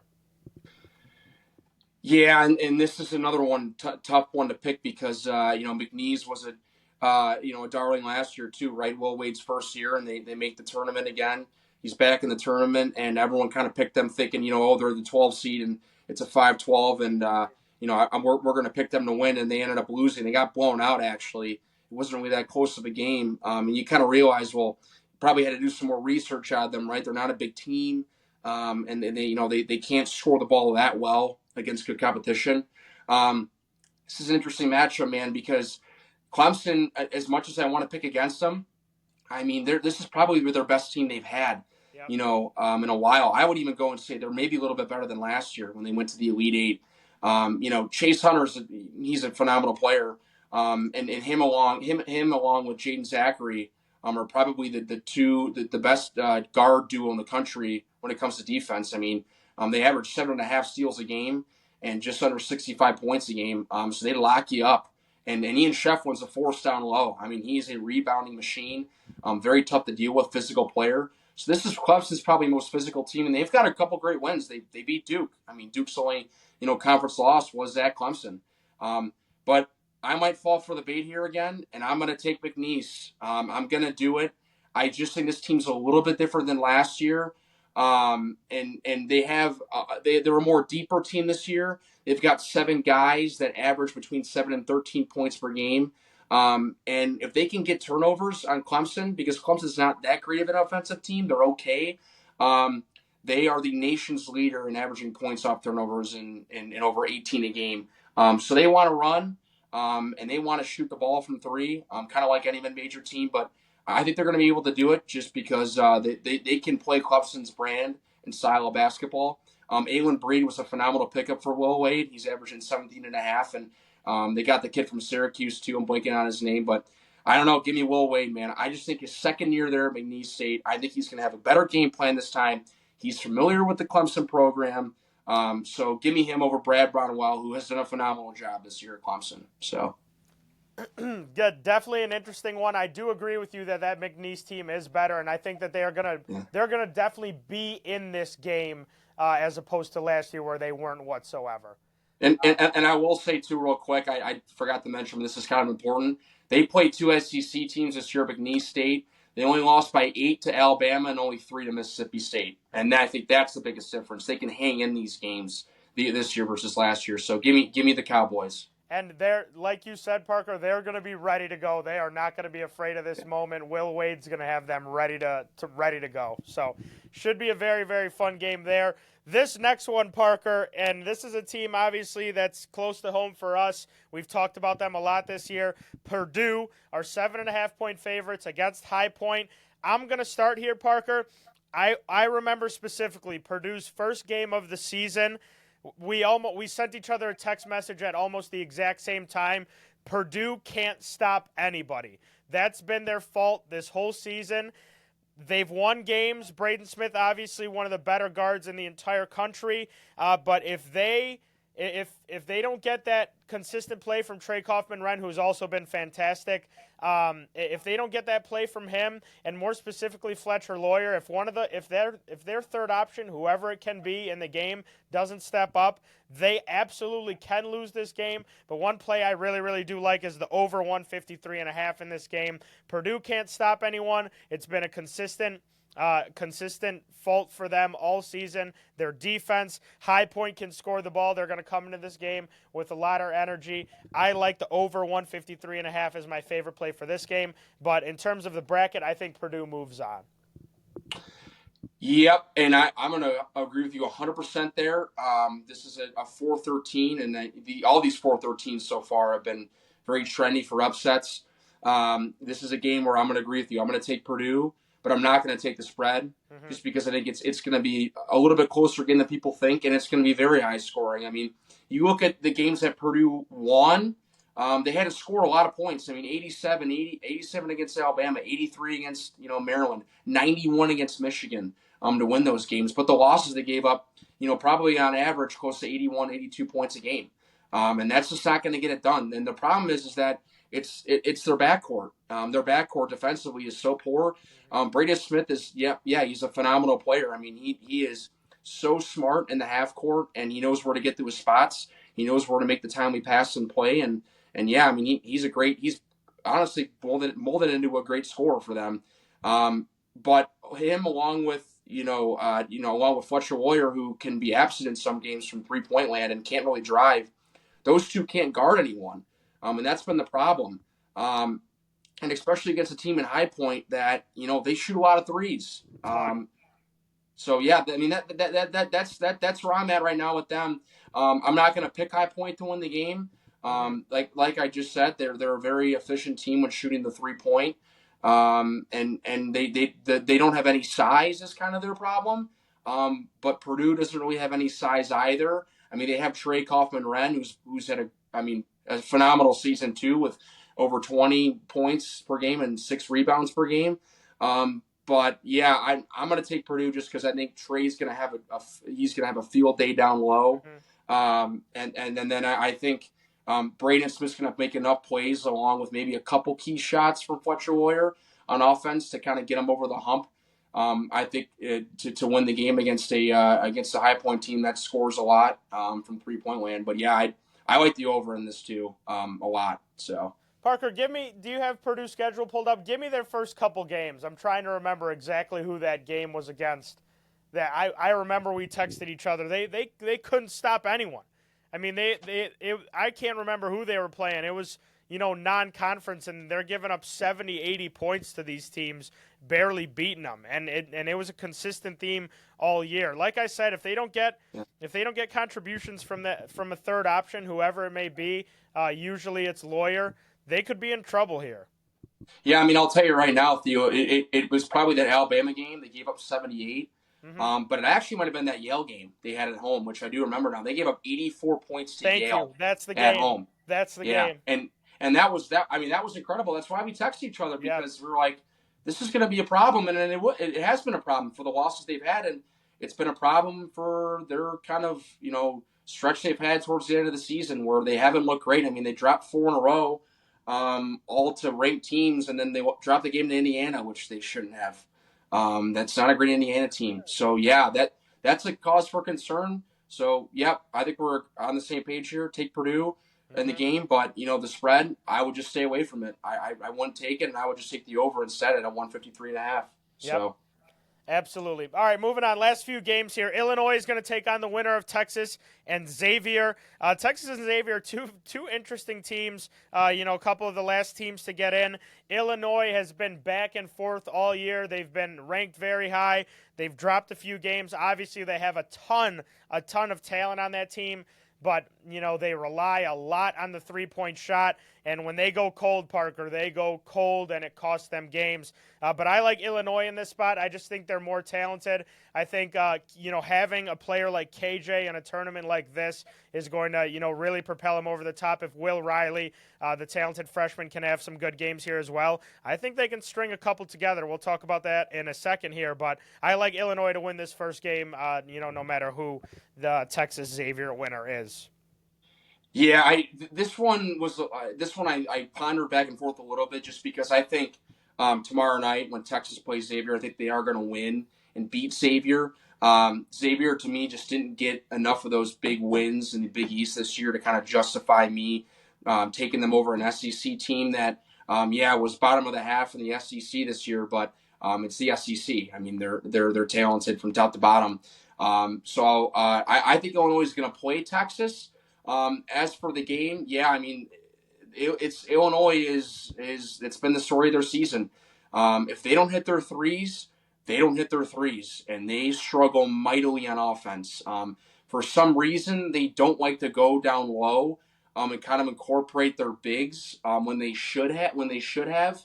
KJ is a phenomenal player when he's on, right? And he can create off the dribble. Will Riley has been kind of hitting his stride a little bit towards the end of the season and kind of asking for the ball more on offense and being more of an offensive threat with those mid-range pull-ups. But yeah, I mean, I really do worry if they don't hit their threes and Boswell's kind of turning the ball over and he's not shooting well. And yeah, I mean, Illinois has been a team where look they've got all the talent in the world, but they just got hit with the injury bug and the flu middle of the season, and it was taking a little while for them to get back into it. But they did at the end, and they had a couple good wins at the end. The one specifically against Purdue at home. So I'm going to take them just because I think they're more on path right now and playing better down the stretch of the season than maybe a Texas, right? Who relies just mainly on Trey Johnson to kind of score and get him points, along with Kaluma kind of getting some offensive rebounds. But just give me Illinois here. I mean, obviously there's no spread for that game yet, but I probably would stay away from the spread just because if Illinois just kind of goes cold from three, they're going to be kind of in a dogfight. So, but yeah, Ivasic is healthy now again, and I think Merez Johnson being back too for them as well for Illinois. A guy who had over 20 points against Michigan State at home, kind of their biggest offensive threat down low, is going to pay dividends. So give me the Illini. Yeah, Illinois is interesting, man. Like we saw it in that Michigan game. If they get hot, they can beat anybody. That's kind of the name of the game. Even with this next team that we're going to talk about here, Kentucky taking on Troy. Kentucky, surprisingly, Parker, I was a little surprised when I saw this number. They're only 11.5-point favorites here against Troy. I personally really like this number. I know they give up a ton of points. It's the brand of basketball they play, but I like Kentucky a lot. It seems like Lamont Butler is going to be ready to go. Maybe not for this first round game, but they're going to have him later in this tournament. I like Kentucky here to cover this number. I like the 11.5. Troy's a solid team, but Kentucky's Kentucky. They don't have the Cal. They've been getting upset left and right in these tournaments, but with Cal not there, that's the reason they brought in Mark Pope. I think they get it done here, and I think they have a convincing win in this first round. Yeah, I mean, you hit it on the nail there. I think Mark Pope. There's been some ups and downs in his first season, but I think they should have gotten a 3 seed. No, I think they could have been closer to a 5. I think the reason why they got a 3 seed is just because they played in the SEC, combined with a couple big wins. In the non-con, they had that great win against Duke early on in Vegas, and then they had a big win against Gonzaga in Seattle too. So I think they played iffy in spots in the SEC, and they didn't really have a consistent stretch of winning or losing. It was kind of just they'd win one game, they'd lose another game, win one, lose one. They also were kind of dealing with some injuries throughout the stretch of the season.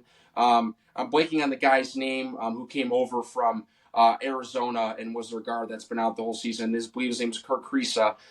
He's been out all year, and he was supposed to be kind of a nice addition to them for 3-point shooting, but he's been out. But yeah, I just think when Lamont Butler's healthy, a guy who's been in a national championship before, senior led player, a winner, very solid defensive player on a team that's not great defensively. He brings a big difference for them. And Kobe Brea is a lights out shooter. Very, very proficient in 3-point shooting. Otega Owea found his way this year, late in the second half stretch of the SEC play, and was scoring off the dribble. So I like Kentucky too here. I'm not too worried about them dropping this game at all. I think they're going to put up a lot of points here, and I just poor Troy coming into a game where I think Pope has done a better job coaching the Wildcats this season. For the most part, and I think I trust him to pull out a win here against a Troy team that does not shoot well offensively at all and turns the ball over at a very, very high rate. So yeah, give me Kentucky here. I like it. All right, last couple games here to round out this first round. UCLA takes on Utah State. UCLA are 5.5-point favorites in this game. This UCLA team, again, it still feels weird to say Big Ten team, but they made some noise in the Big Ten down the stretch. Mick Cronin, they got some very big wins, and they look pretty good at points. I like UCLA to win this game, Parker, but I'm not so sure about the spread. I think this game is going to be a little bit closer than we think. UCLA is kind of one of those teams, when they're playing well, but they have some weaknesses that if they get exposed, this is not going to be an easy game for them, and I think that's why we see them as only 5.5-point favorites here. When they were one of the better teams in the Big Ten. So I think UCLA moves on, but this number is a little bit in question for me personally. Yeah, I'm with you here. My gut feeling on this game was also UCLA, just because I think they were actually kind of an underrated team this year in the Big Ten, where they didn't really have any bad losses. They played pretty well against the top half of the Big Ten this year. They did have a pretty good win against Gonzaga in the non-con and a big win against Zona early in the season too. But yeah, I mean, it just they were a weird team because like I said, they didn't really get any big wins other than Michigan State at home just a month ago. But they're a very, very solid defensive team. Mick Cronin's done a great job there. Building a very, very solid defensive powerhouse at UCLA. They've got a great player in Bilodeau. I think that's a little underrated. Yep. His stats may not show it, on the stat sheet, but I think he makes some plays outside of scoring and rebounding that kind of help him, especially on the defensive front in the front court. And yeah, I'm going to take them just based off that. I think they'll be able to score enough points to get them over the hump. Utah State, I haven't been really high on all year. I mean, they dropped their big games in the Mountain West outside of beating San Diego State twice. They lost to New Mexico twice, lost to Boise State their only game, and then they lost to, obviously Colorado State in the Mountain West tournament. They could definitely score a lot of points, and they're a deep team. They did play a lot of top 100 competition this year, so they're a little battle tested. But yeah, their problem is that if they do it does become a close game, and UCLA does get in a little bit of foul trouble, specifically Eric Daly, who does like to get in foul trouble for them. They're forward for UCLA. I think they're going to struggle a little bit because as good as Ian Martinez has been all year, as well as Mason Falslev scoring the basketball from outside the perimeter, they're not a great free throw shooting team. So I think in the end, if you're not a good free throw shooting team against a team that's good defensively, you're not going to be able to win the game. So I'm going to take UCLA in a game where I know people are going to pick Utah State, and I'm actually going to take the points here. So give me UCLA minus 4.5. So. All right, last game, Parker. Here we go. Tennessee taking on Wofford. Tennessee are 18.5-point favorites. This Tennessee team, Parker, I just, we weren't really able to get our thumb on them all season. We'd bet on them. They'd lose outright as, 5-point favorites at home. And then they'd go to a tough road game in a letdown spot as, 3-point underdogs, and they'd win by 8. This team's very unpredictable. They haven't been 100% healthy all season, but you have an experienced guard in Ziegler. You have one of the better players in the country in Chaz Lanier. You have you have guys down low. There's a reason that they're still a 2 seed in this tournament. They're still one of the better teams in the best conference in the country. I personally don't know if they cover this 18.5. Rick Barnes is obviously a big question mark when it comes to March, but Tennessee moves on. I think they avoid the upset. I think their experience, especially with Ziegler handling the ball, takes care of them in these spots. But this is definitely going to be an interesting team to watch just based on what I said. They were just inconsistent at times this year, but did enough to get this 2 seed, and they should do enough to cover this number, but I just can't trust them personally. Yeah, I'm actually, so I'm going to agree with you on obviously picking Tennessee to win this game. But I'm actually going to disagree with you, and I'm going to take the spread. This Wolford team is really not that good. They did not have a good conference record. They were 10-8 in conference in a very, very, very average conference this year. And yeah, I mean, the Wolford doesn't do many great things on defense, so that's kind of going to bode well for Tennessee, who can get in roles sometimes on offense. They can score, but the problem is Tennessee is one of the best defensive teams in the country this year. And Rick Barnes has kind of built that over the last couple of years. I think that it's going to be a struggle for Woodford to score inside with Igor Milicic and Felix Okpara, 2 phenomenal front court players for them that are very solid defenders. And yeah, I mean, Zakai and Chaz are just 2 dogs when it comes to 3-point defense. I mean, they held opponents to 27.6% from 3-point, which is the lowest in the country. So if Wolford tries to go in or out, it's going to be tough regardless. I just think that moving forward outside of this game for Tennessee, I'm curious to see how they play on offense, because they can go in lulls sometimes, and they have to rely on Zakai and Chaz a little bit too much. And like you said, they were very inconsistent this year with some of the big games. I mean, they blew out Florida by 20, and then they lost by 30 to them at their place. But then you turn around and they beat Auburn and then the SEC tournament by 5. So it's very weird for Rick Barnes and his team this year. I don't trust him, going forward, to make a big push later on just because it's Rick Barnes in the tournament. But I'm going to take Tennessee to win this pretty handily, and I'm going to actually take them minus 18.5 to win. All right, so that rounds out the first round games. We talk spreads, we talk some totals. So what we're going to do next here, Parker, we're just going to, I think we should just go region by region. We're going to start back in the top left. That's the South region, correct? We'll start back in the top left and just kind of go through until the Final Four. And then we'll, stop once you get the winner for your region. And then we'll talk Final Four national champion after that. So if you want to go ahead and start, you can go ahead and kick it off. Yeah, so I'm gonna so these quickly these round of 32 games, I'm gonna take Auburn over Louisville here. I'm gonna take A&M over Michigan. So you got Auburn and A&M playing here in the Sweet 16. Give me Auburn here to beat A&M to go to the Elite Eight. Who's going to be playing in the Elite Eight? We'll go down to the second half of the region. I'm going to pick Ole Miss over Iowa State. Maybe a little bit of a shocker. I just think that Gilbert injury is too much for Iowa State, and I think Ole Miss is a very underrated team that people don't know about. And Chris Beard in the tournament has been phenomenal. Give me the Ole Miss Rebels here. I'm going to take MSU over New Mexico. I think they're just too good defensively, and Dent's going to, maybe not have his greatest game after maybe potentially having a better game against Marquette. And then as much as it pains me to say this, I'm going to take Ole Miss over MSU.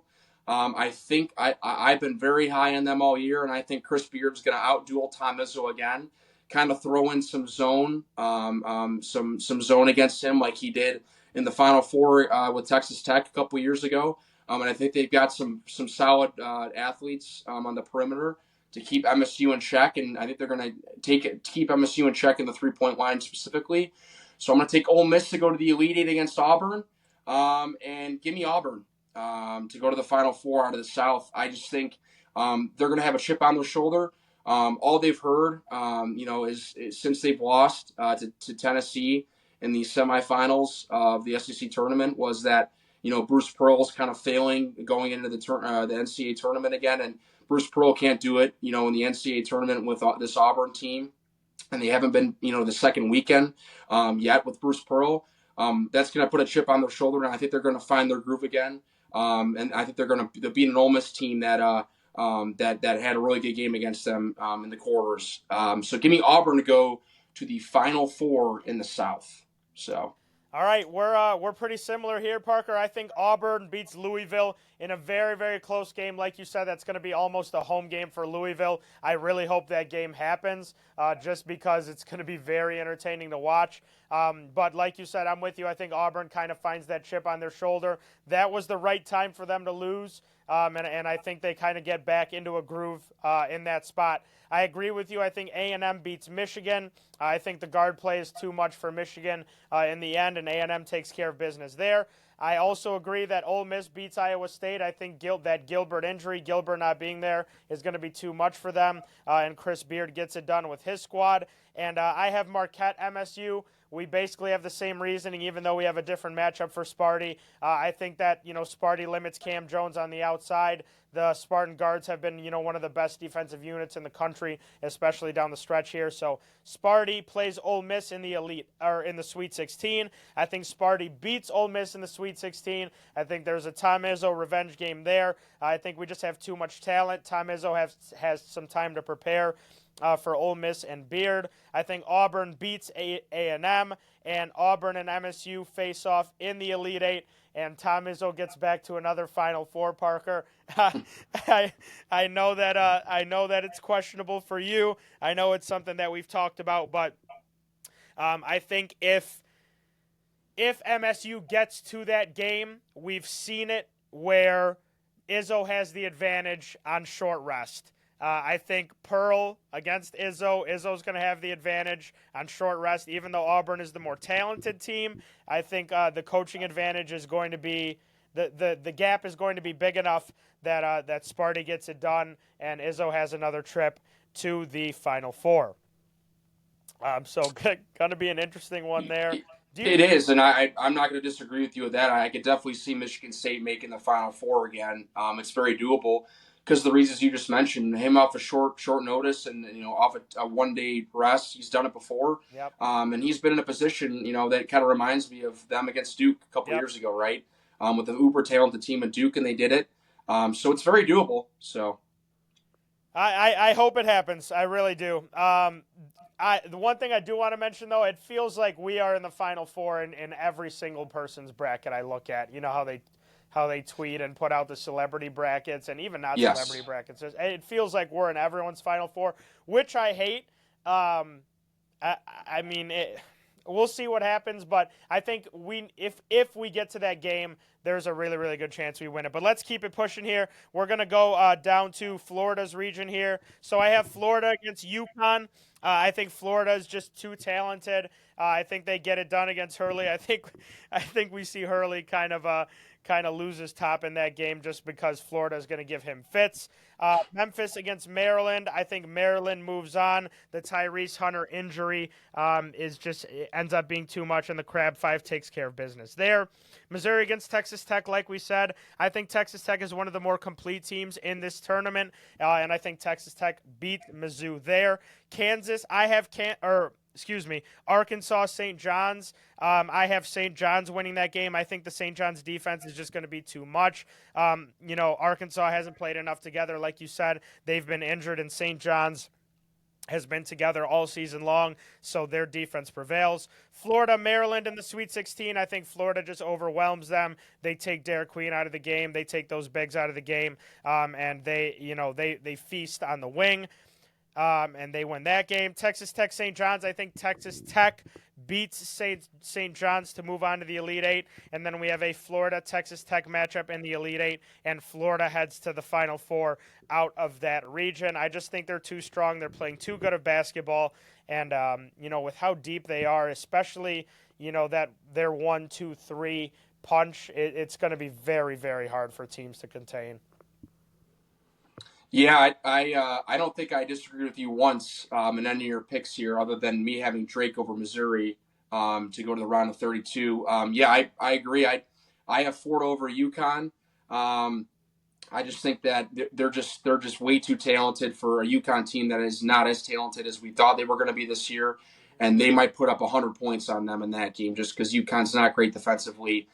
I did originally have Memphis, but just because Tyrese Hunter is probably not, looks like he's probably not going to be playing at all this weekend, I just can't trust that Memphis team without him, even though they do have a lot of solid athletes.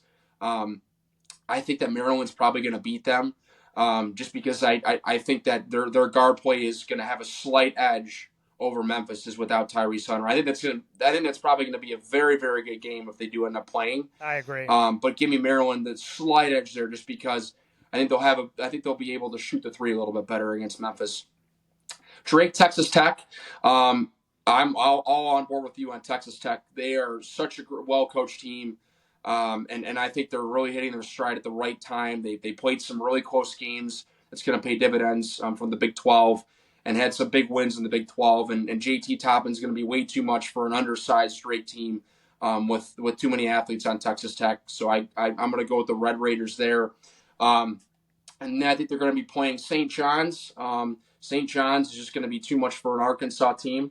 I trust Rick Pitino more in an NCAA tournament game, and I trust him to outcoach Calipari in Arkansas, who just hasn't been glued and connected all season, even though they will have Boogie Flan back.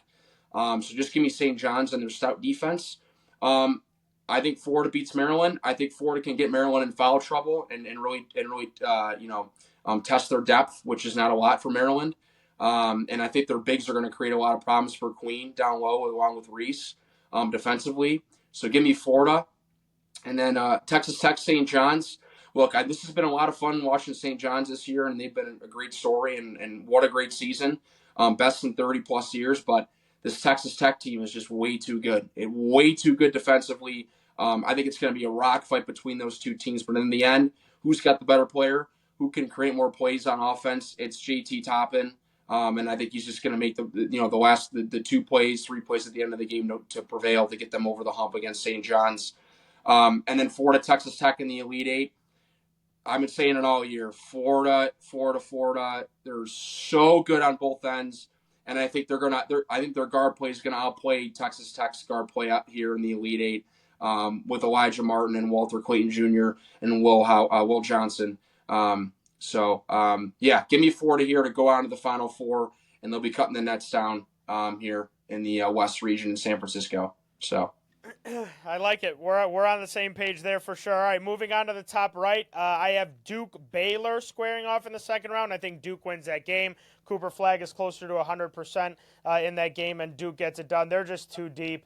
When you got a guy like we didn't really mention him earlier, Parker, but Isaiah Evans off the bench has been fantastic. Mm-hmm. I mean, he is just a knockdown shooter. He really reminds me of Adam Flagler for that Baylor team when they won the national championship. You got a guy like that who can come off the bench and provide a spark. That's why I really like that Duke team. And then not only are they uber talented, but if Isaiah Evans plays at a Texas Tech or at a Marquette or at a team that isn't as loaded as Duke, he might be a top 10 pick this year, just based on, his 3-and-D ability. But I like Duke to move on there. I have Oregon, Arizona. I think Arizona ends up being too much for Oregon. I think they're deep. They're too deep, especially on the wings, and they get it done. Just like you mentioned earlier, as long as Caleb Love doesn't go 3 for 20, I think they'll be all right. BYU, Wisco. I like Wisconsin in that game. I think BYU's inconsistencies are gonna bite them there, and Wisconsin can score consistently and get stops if they need to. Vandy, Bama. Bama wins that game. Then we have Wisco, Bama. I think Wisconsin upsets Alabama if we get to that spot. Surprisingly so. I think Tanjay is going to be a lot for them. Grant Nelson, depending on his health, if he's not 100%, those Wisconsin guards might be able to do a little something there. And Bama is not going to be able to stop them. Bama has not been able to get stops consistently. That's going to be an over game, though, for sure, if we get it. Duke, Arizona at the top. Duke is just too much for them. And then Duke, Wisconsin in the Elite Eight. Duke wins and goes to the Final Four. Nice. So this one's probably going to be a little bit different for us. This is our most different one for sure. Definitely. Once we get to the Sweet 16 games here, I'm going to go Duke and Mississippi State here. I'm going to obviously go Duke. I just think they're way too loaded, and the fact that Mississippi State kind of struggles to kind of defend the three, and they rely a little bit too much on the three sometimes is going to kind of come back to bite them in the butt. And Duke's just got way too many athletes in the interior to ruffle Mississippi State feathers and kind of give Cooper Flagg a little bit of a chance to have a significant mismatch on whoever's guarding him in the game. So give me Duke to move on there to the Sweet 16. Oregon, Arizona. This one's going to really pain me, but I'm going to go with Oregon here. I do love this Arizona team. Wow. Yeah, it's a little bit of a shock, but this is a game of picking correct teams, and it's not picking with your heart. So as much as it pains me to say, because my heart belongs to Arizona and the Wildcats, I'm going to go with Oregon. I just think that Oregon and Nate Biddle, and who's been very solid all year on both ends, is gonna kind of expose KJ Lewis a little bit, who I think is a good defensive player, but I don't think he's played anyone like Biddle before.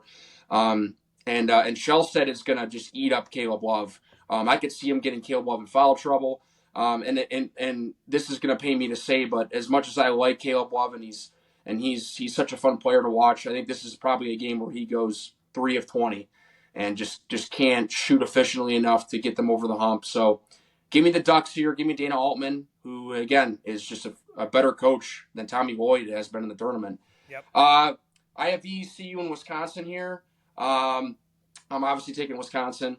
I think their bigs just pose too much of a problem on the exterior against VCU, and their ability to shoot threes along with Tanjay, if he's on, along with Klesmit, who just got back from injury too. That's another big player that they got back that kind of showed, hey, we're a good team, and don't forget about us in the tournament, because he played well against MSU too in the Big Ten tournament. I think they're going to be too much for VCU, so they move on. And Vandy, Alabama, I'm going to take Bama here. They just play way too fast for Vanderbilt. I think Vanderbilt's going to take too many stupid shots in the half court from three, and I think Bama's just going to out-rebound them and just kind of overpower them. So Duke and Oregon in the Sweet 16. I'm going to take Duke. They're, again, just way too talented top to bottom. At this point, Cooper Flagg's probably played at least one game, and he's kind of back in a little bit of a game shape. Week of rest after those games. Yeah. So I think him and I think Knipple's going to probably. This is probably a good matchup for Knipple here against an Oregon team where, outside of TJ Bamba, they don't really have that great of a defensive wing player. So give me Duke to move on, and then Wisconsin, Alabama. I'm taking Bama all day. They're gonna that game's gonna go over by a mile. No defense is gonna be played, but I think Alabama just has too many scorers at that point, and I think Grant Nelson will be back for the Vanderbilt game this weekend, so he'll be backing a little bit of game shape for Wisconsin game, and that's big for their interior defense as well as offensive rebounding. So I think they out-rebound and outplay the bigs for Wisconsin, and I think Sears outplays Tanjay. So Duke and Bama in the Elite Eight, and this one might be a little bit of a heart to heart just because I like them so much, but I actually do just think the way Alabama plays, I think they can actually beat Duke. So give me Bama and Nate Oates to beat Duke and John Shire. I think Mark Sears will rip up Con Knipple, and I think Grant Nelson on Cooper Flagg is probably a very good matchup to watch, where I think Grant Nelson can have some success. And then a guy that we didn't actually talk about for Bama is Aiden Holloway. He's an electric three-point shooter. He gets red hot. They're tough to beat. So I think he makes a couple shots, and I think Bama ends up going back to the Final Four under Nate Oates. Very interesting, Parker. But I mean, I like it. And I'm surprised we didn't mention Aiden earlier. But Yeah. Aiden is one of my favorite players in college basketball. And like you said, if he gets hot, I mean, there's no shot that he's going to shy away from. That's what they're going to need in a game like that against Duke. But if that matchup happens, it's going to be a very, very good one to watch. All right, moving on to the last region here. I have Houston Gonzaga. I think Houston wins that game. I didn't really talk about him earlier, but Milos Uzan has really been the difference for this Houston team, especially down the stretch. He's been fantastic, and the one knock that people have had on Houston the past couple years in the tournament especially is, of course they can defend, but offensively, especially at the point guard position, they haven't had a pure scorer like Uzan is, and he has really, really rounded into form this last month and a half. So I think that's the difference there. I don't think Gonzaga can string together enough stops, and I think Houston takes care of business there. I have Clemson, Purdue. In this second round, even though both of those teams are on a little bit of an upset alert. I'll take Clemson to go to the Sweet 16 against Purdue. Like you said, I think this Clemson team is a little bit better than they were last year when they made a run, and I think Purdue's magic kind of runs out if they get past High Point. I have Illinois, Kentucky in the second round. I'm going to take Illinois in that spot. Whatever Mm. whatever the spread is in that game, I'm not worried about that. That's an over game for sure if that game happens. But I'm going to take Illinois. I think if they get through Texas or Xavier, I think they're going to have a little bit of swag. And the way that Kentucky plays defense, if Illinois can get hot, I think they can win that game. And then I have UCLA, Tennessee. I'll take Tennessee to beat the Bruins. I just think they're too talented and get it done. Tennessee, Illinois, I'll take Tennessee again. I think, after that, 4 or 5 days of rest, whatever it is, I think Barnes will have a good game plan and Tennessee can get enough stops and kind of limit that Illinois perimeter game. Houston, Clemson in the Sweet 16, I will take the Cougars. I just think they're too talented by that point, and kind of common theme with these one seeds. By then, Jawan Roberts should be 100% or close to. And then Houston, Tennessee in the Elite Eight. Kelvin Sampson gets back to the Final Four. Houston takes care of business, and they have a matchup with Duke in the Final Four for me. Yeah, I mean, I like where your head's at there. I think we're probably going to agree with our final pick, but Houston, Georgia, for me, I think Houston is just too much to handle. I think they probably get a Sa Newell in foul trouble. If Roberts is back, I who knows? But if he isn't, I just think their trio of guards is just going to be too much for Georgia's, who is not the greatest, in the country. They're kind of a little lackluster, especially on defense, and they can turn the ball over a lot. So that just plays into Houston's game. So give me Houston to move on. I have McNeese and Purdue, just based off of that. McNeese wins that emotional game against Clemson. They got to play a Purdue team that probably wins a close game against High Point. I'm going to take the Boilermakers. I think Matt Painter got that monkey off his chest last year of really getting that team to a Final Four, a deep run, and a national championship appearance. I think Trey Kaufman is just way too much for a McNeese team. That while they are a little bit better this year defensively, that he's just going to be a nightmare matchup for whoever they have to go against, and that'll ultimately lead to some open threes from Smith and Fletcher. So, give me Purdue to move on. Illinois, Kentucky. I'm actually going to take Kentucky here. I am a firm believer of Mark Pope, and while I did say earlier that they have kind of fluctuated throughout the year, if they can I think they're healthy enough now, especially in the backcourt, where I think they can kind of cause problems for Illinois offensively.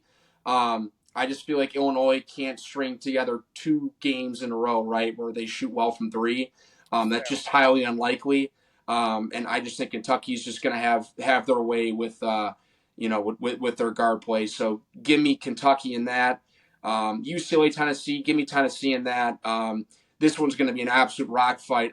If this happens, I'm betting the under automatically. But I think Tennessee just has the better players, and Zakai Ziegler. and Chaz Lanier, or they're going to make the couple buckets or free throws at the end to get them over and maybe like a 52 to 50 game. Hmm. So Kentucky, Tennessee in the Sweet 16. I'm going to take Kentucky.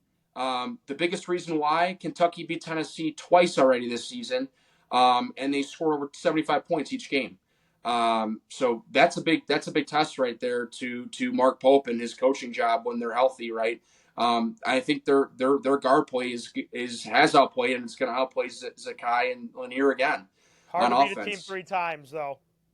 It absolutely is, but I just think that Kentucky's so good on offense They are. where I think they'll be able to kind of outplay that really solid 3-point defense of Sakai. I think Atego away is a mismatch. He's a He nightmare to is. play. He's a problem. I don't really know who you put on him for Tennessee. I think he has a monster game. And then that kind of gets some open threes for UK, and Kobe Bryant. So give me Kentucky to go to the Elite Eight. Houston, Purdue. I think if they do end up playing, this is an absolute blowout. I think Houston just murders Purdue just because their guard play is so significantly better than Purdue's guard play. And Trey Kuppenren's only one guy in their front court. I mean, if Roberts is in this game, he'll have him in a torture chamber. So give me Houston to move on, and Houston, Kentucky in the Elite Eight. You're going to like this a lot, Theo, but Houston is going to win this game, How and about they're going to that? go to the Final Four. Yeah. I know I have been a little up and down on them this year, and I have not been the biggest fan of Kelvin Sampson in the past and his teams. But I just think that this is a region where it favors them a lot. I just don't really see a team, maybe outside of Kentucky, that can maybe beat them just because Kentucky's so good offensively. But I think this is a year where Houston is a little bit better offensively than they have been in the past, and I'd be excited to see a Cryer versus Kobe Bryant matchup, a Lamont Butler versus a Milos Ujan matchup, and I think Houston just has the guys to turn over to Kentucky and to get the key stops at the end. So I got Kelvin Sampson cutting down the nets here in the Midwest region, and they're going to the Final Four. So I like it. I like it. All right, let's just run through our Final Fours really quick, and then we're going to get out of here. I have MSU, Florida on the one side. It pains me to say it, but the run ends there for Sparty. If we get there, I just think Florida is just too talented inside and out. I think they're just going to pose too many problems, especially on the perimeter. I know we being Michigan State, we've been one of the better teams at guarding the perimeter in the entire country, but they just have so many guys over there, man. They're just going to be a problem, and I just don't think we have enough scoring to win that game. Can we be in that game? Absolutely, but we're going to have to shoot upwards of 35% from three, which I am not confident in us doing in a scenario like that. So give me Florida to move on. I have Duke and Houston on the other side. If we get that time for Jawan to get healthy, I like Houston there. It's going to be a very, very tough game, but I think the experience wins in that spot.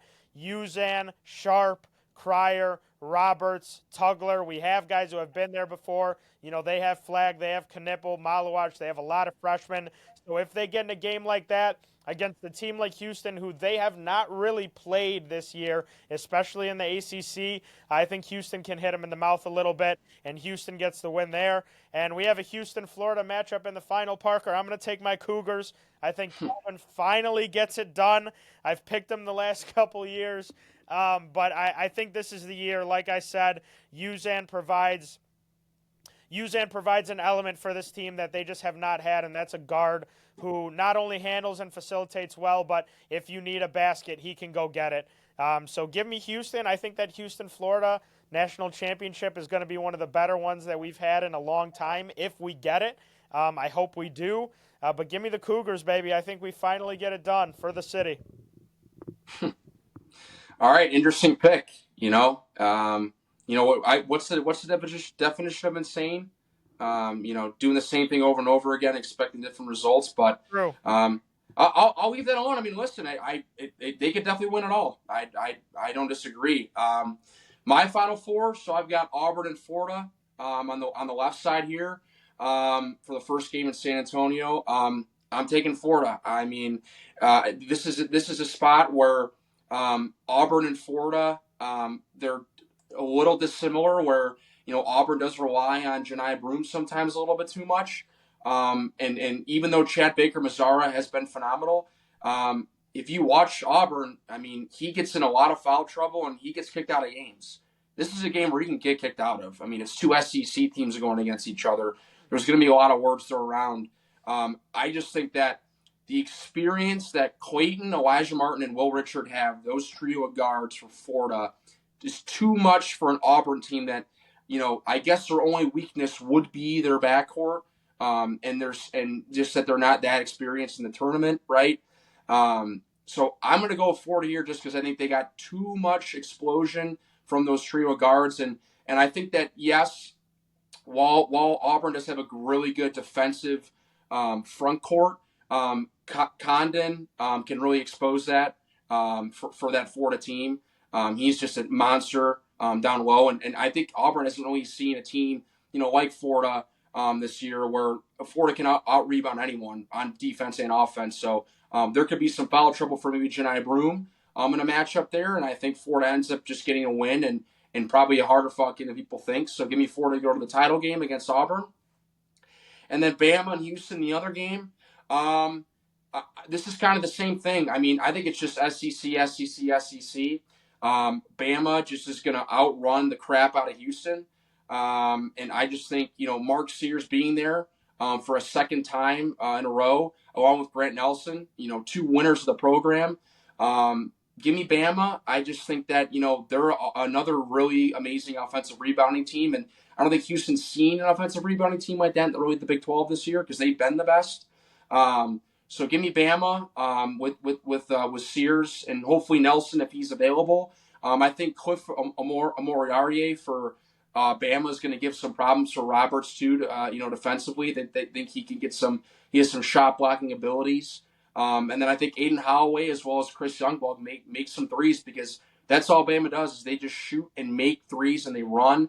And I think it's just going to be too much for a Houston team that kind of wants to play a little bit slower. So give me Bama to move on. And then I've got Florida and Alabama in the title game. And I've been saying it for 2 months now. I don't see a team beating Florida.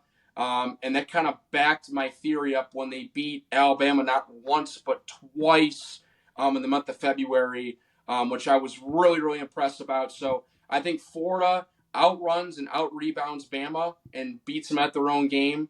And I think Elijah Martin ends up being the most valuable player of the tournament as well as the Final Four because of how physical he can be on both ends.